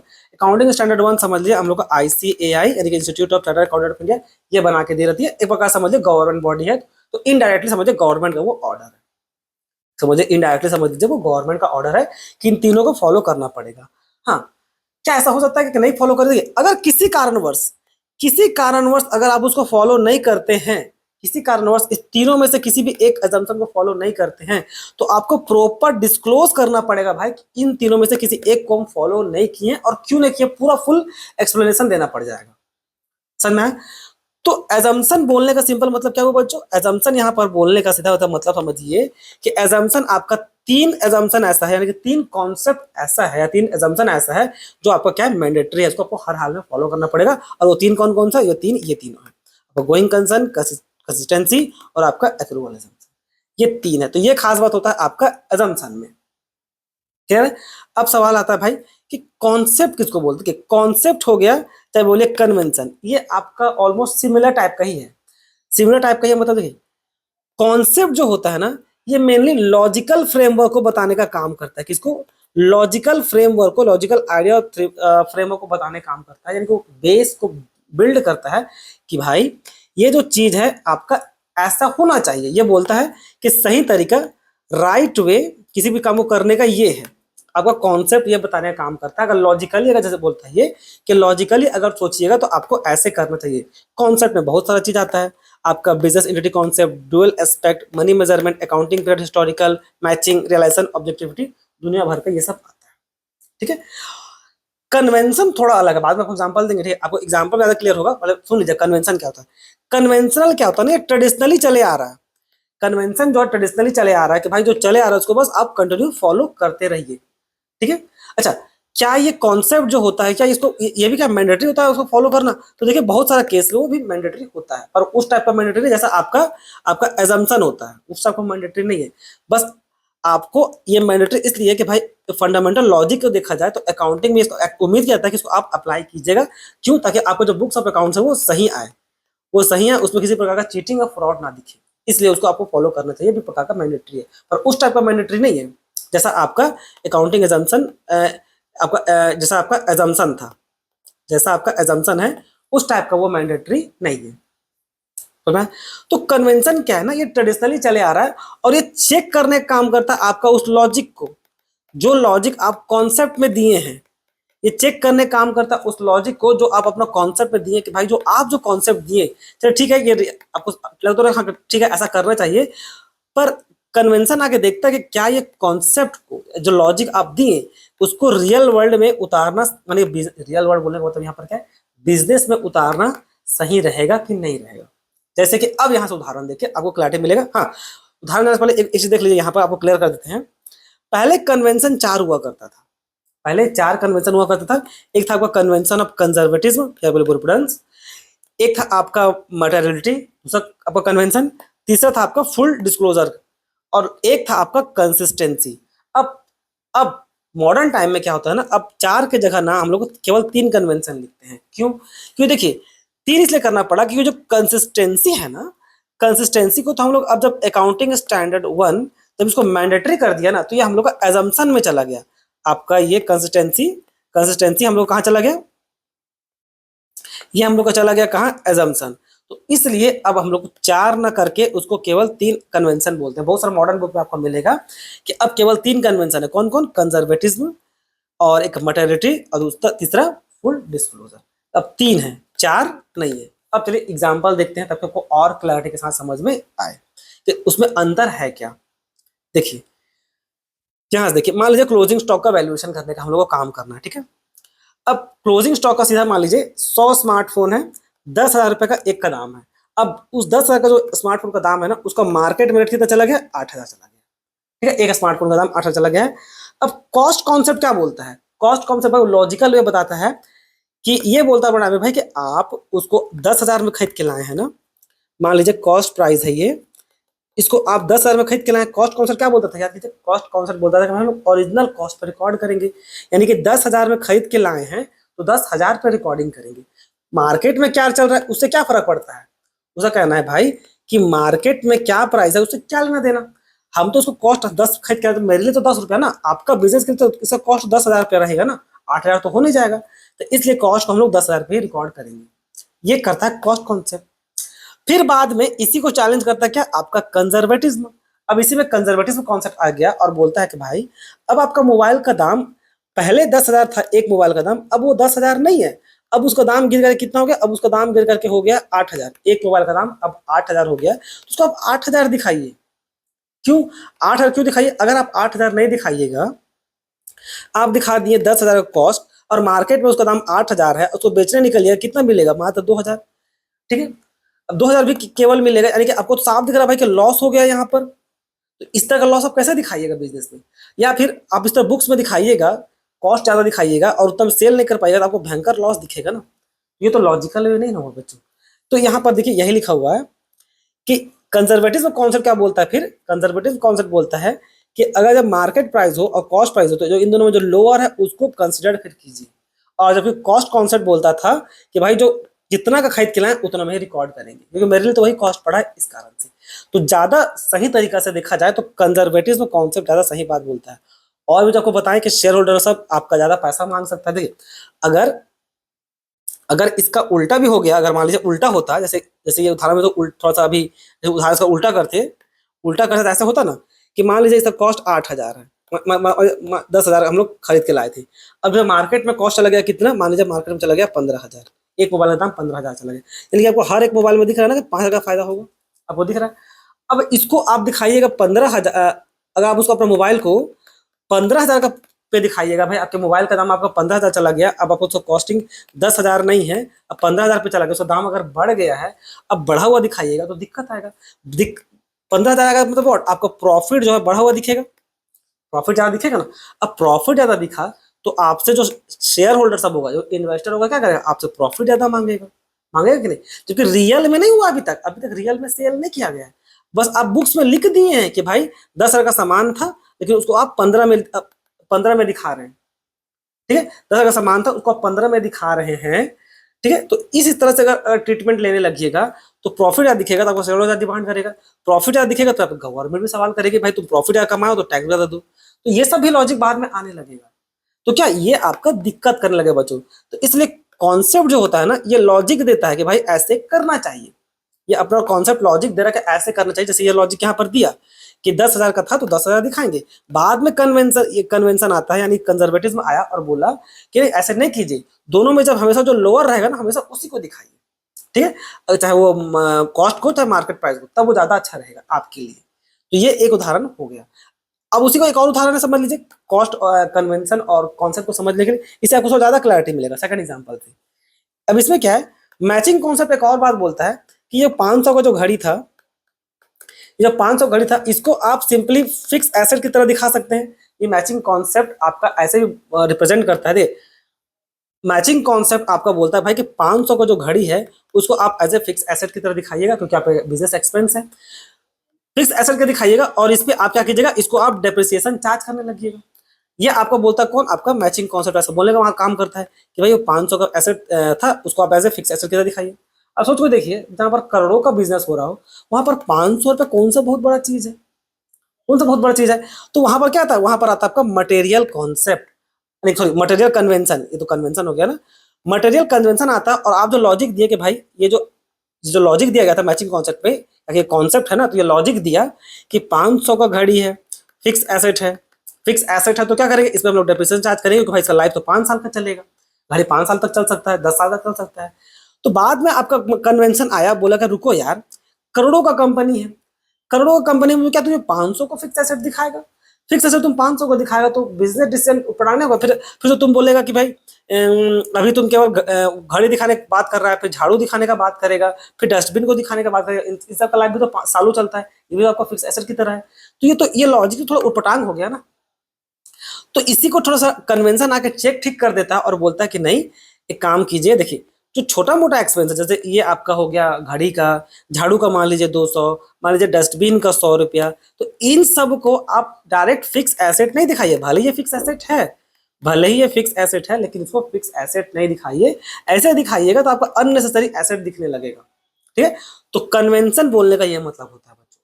आई होप अब आपको डिफरेंस क्लियर समझ में आएगा। देखिए यहाँ पर कॉन्सेप्ट आपका सिंपली थ्योरेटिकल नॉलेज को चेक करने का लॉजिक देता है कि भाई ऐसे करना चाहिए, ऐसे करना चाहिए, ठीक है।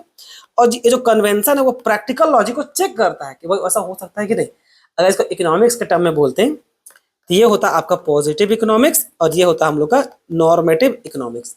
आप किसी को लग रहा है सर ये पॉजिटिव और नॉर्मेटिव नहीं पता था, अब इसको यहाँ पे घुसा रहे हैं, ठीक है, उसको हम लोग वहां देख लेंगे इकोनॉमिक्स में, ठीक है। अरे आपको ये समझ में आएगा, कॉन्सेप्ट मेनली लॉजिकल है, कन्वेंशन हमको सदियों से चलते हैं ट्रेडिशनली, वो अपडेट करता है, ठीक है, वो चेक करता है कि जो सही है कि वो नहीं है, जो लॉजिक दिया जा रहा है वो सही है भी कि नहीं है, ठीक है। अब अब आ गया लास्ट वर्ड क्या, प्रिंसिपल। अब अकाउंटिंग प्रिंसिपल किसको बोलते हैं, अकाउंटिंग प्रिंसिपल आपका अम्ब्रेला टर्म की तरह है, यानी कि वो वाइडर टर्म है, वो आपका वाइडर टर्म है, इसमें सब आता है, आपका एजम्पशन, कॉन्सेप्ट, कन्वेंशन, इसमें सब आ जाता है, ठीक है। तो ये था बच्चों उन चारों में डिफरेंस, ठीक है। चार क्या क्या था, एक था आपका अकाउंटिंग एजम्पशन, एक था हम लोग का क्या एजम्पशन, एजम्पशन आपका मेनली तीन ही है, एजम्पशन हम लोग का मेनली तीन है, वही जो आपको बताए थे, कैग करके, CAG कैग, यानी कि कंसिस्टेंसी, एक्रूअल बेसिस और गोइंग कंसर्न, ठीक है। इसमें केवल तीन आता है, क्यों, क्योंकि भाई अकाउंटिंग स्टैंडर्ड 1 इसको कंपलसरी करता है। फिर दूसरा क्या है, कॉन्सेप्ट। कॉन्सेप्ट में बहुत सारा आता है। कॉन्सेप्ट बोलता है भाई कि हम लोग लॉजिकल फ्रेमवर्क देते हैं, ठीक है, लॉजिक देते हैं कि ऐसा करना चाहिए। फिर आता है कन्वेंशन। कन्वेंशन बोलता है कि नहीं, ये जो लॉजिक है उसको चेक करता है, रियलिटी को चेक करने का काम करता है, क्या ऐसा हो पाएगा कि नहीं हो पाएगा बिजनेस में, ठीक है। कन्वेंशन पहले 4 हुआ करता था, अब कन्वेंशन केवल 3 है, ठीक है। जो कंसिस्टेंसी है उसको हटा करके हम लोग एजम्पशन में डाल दिए। प्रिंसिपल, प्रिंसिपल में सब आता है। प्रिंसिपल में आपका एजम्पशन, कॉन्सेप्ट, कन्वेंशन सब आता है। तो ये पूरा डिटेल में था बच्चों। अभी भी अगर आपको कोई प्रकार का डाउट हो रहा तो बेझिझक आप कमेंट सेक्शन में क्वेश्चन कीजिएगा। इस पे तो इतना ही। धन्यवाद।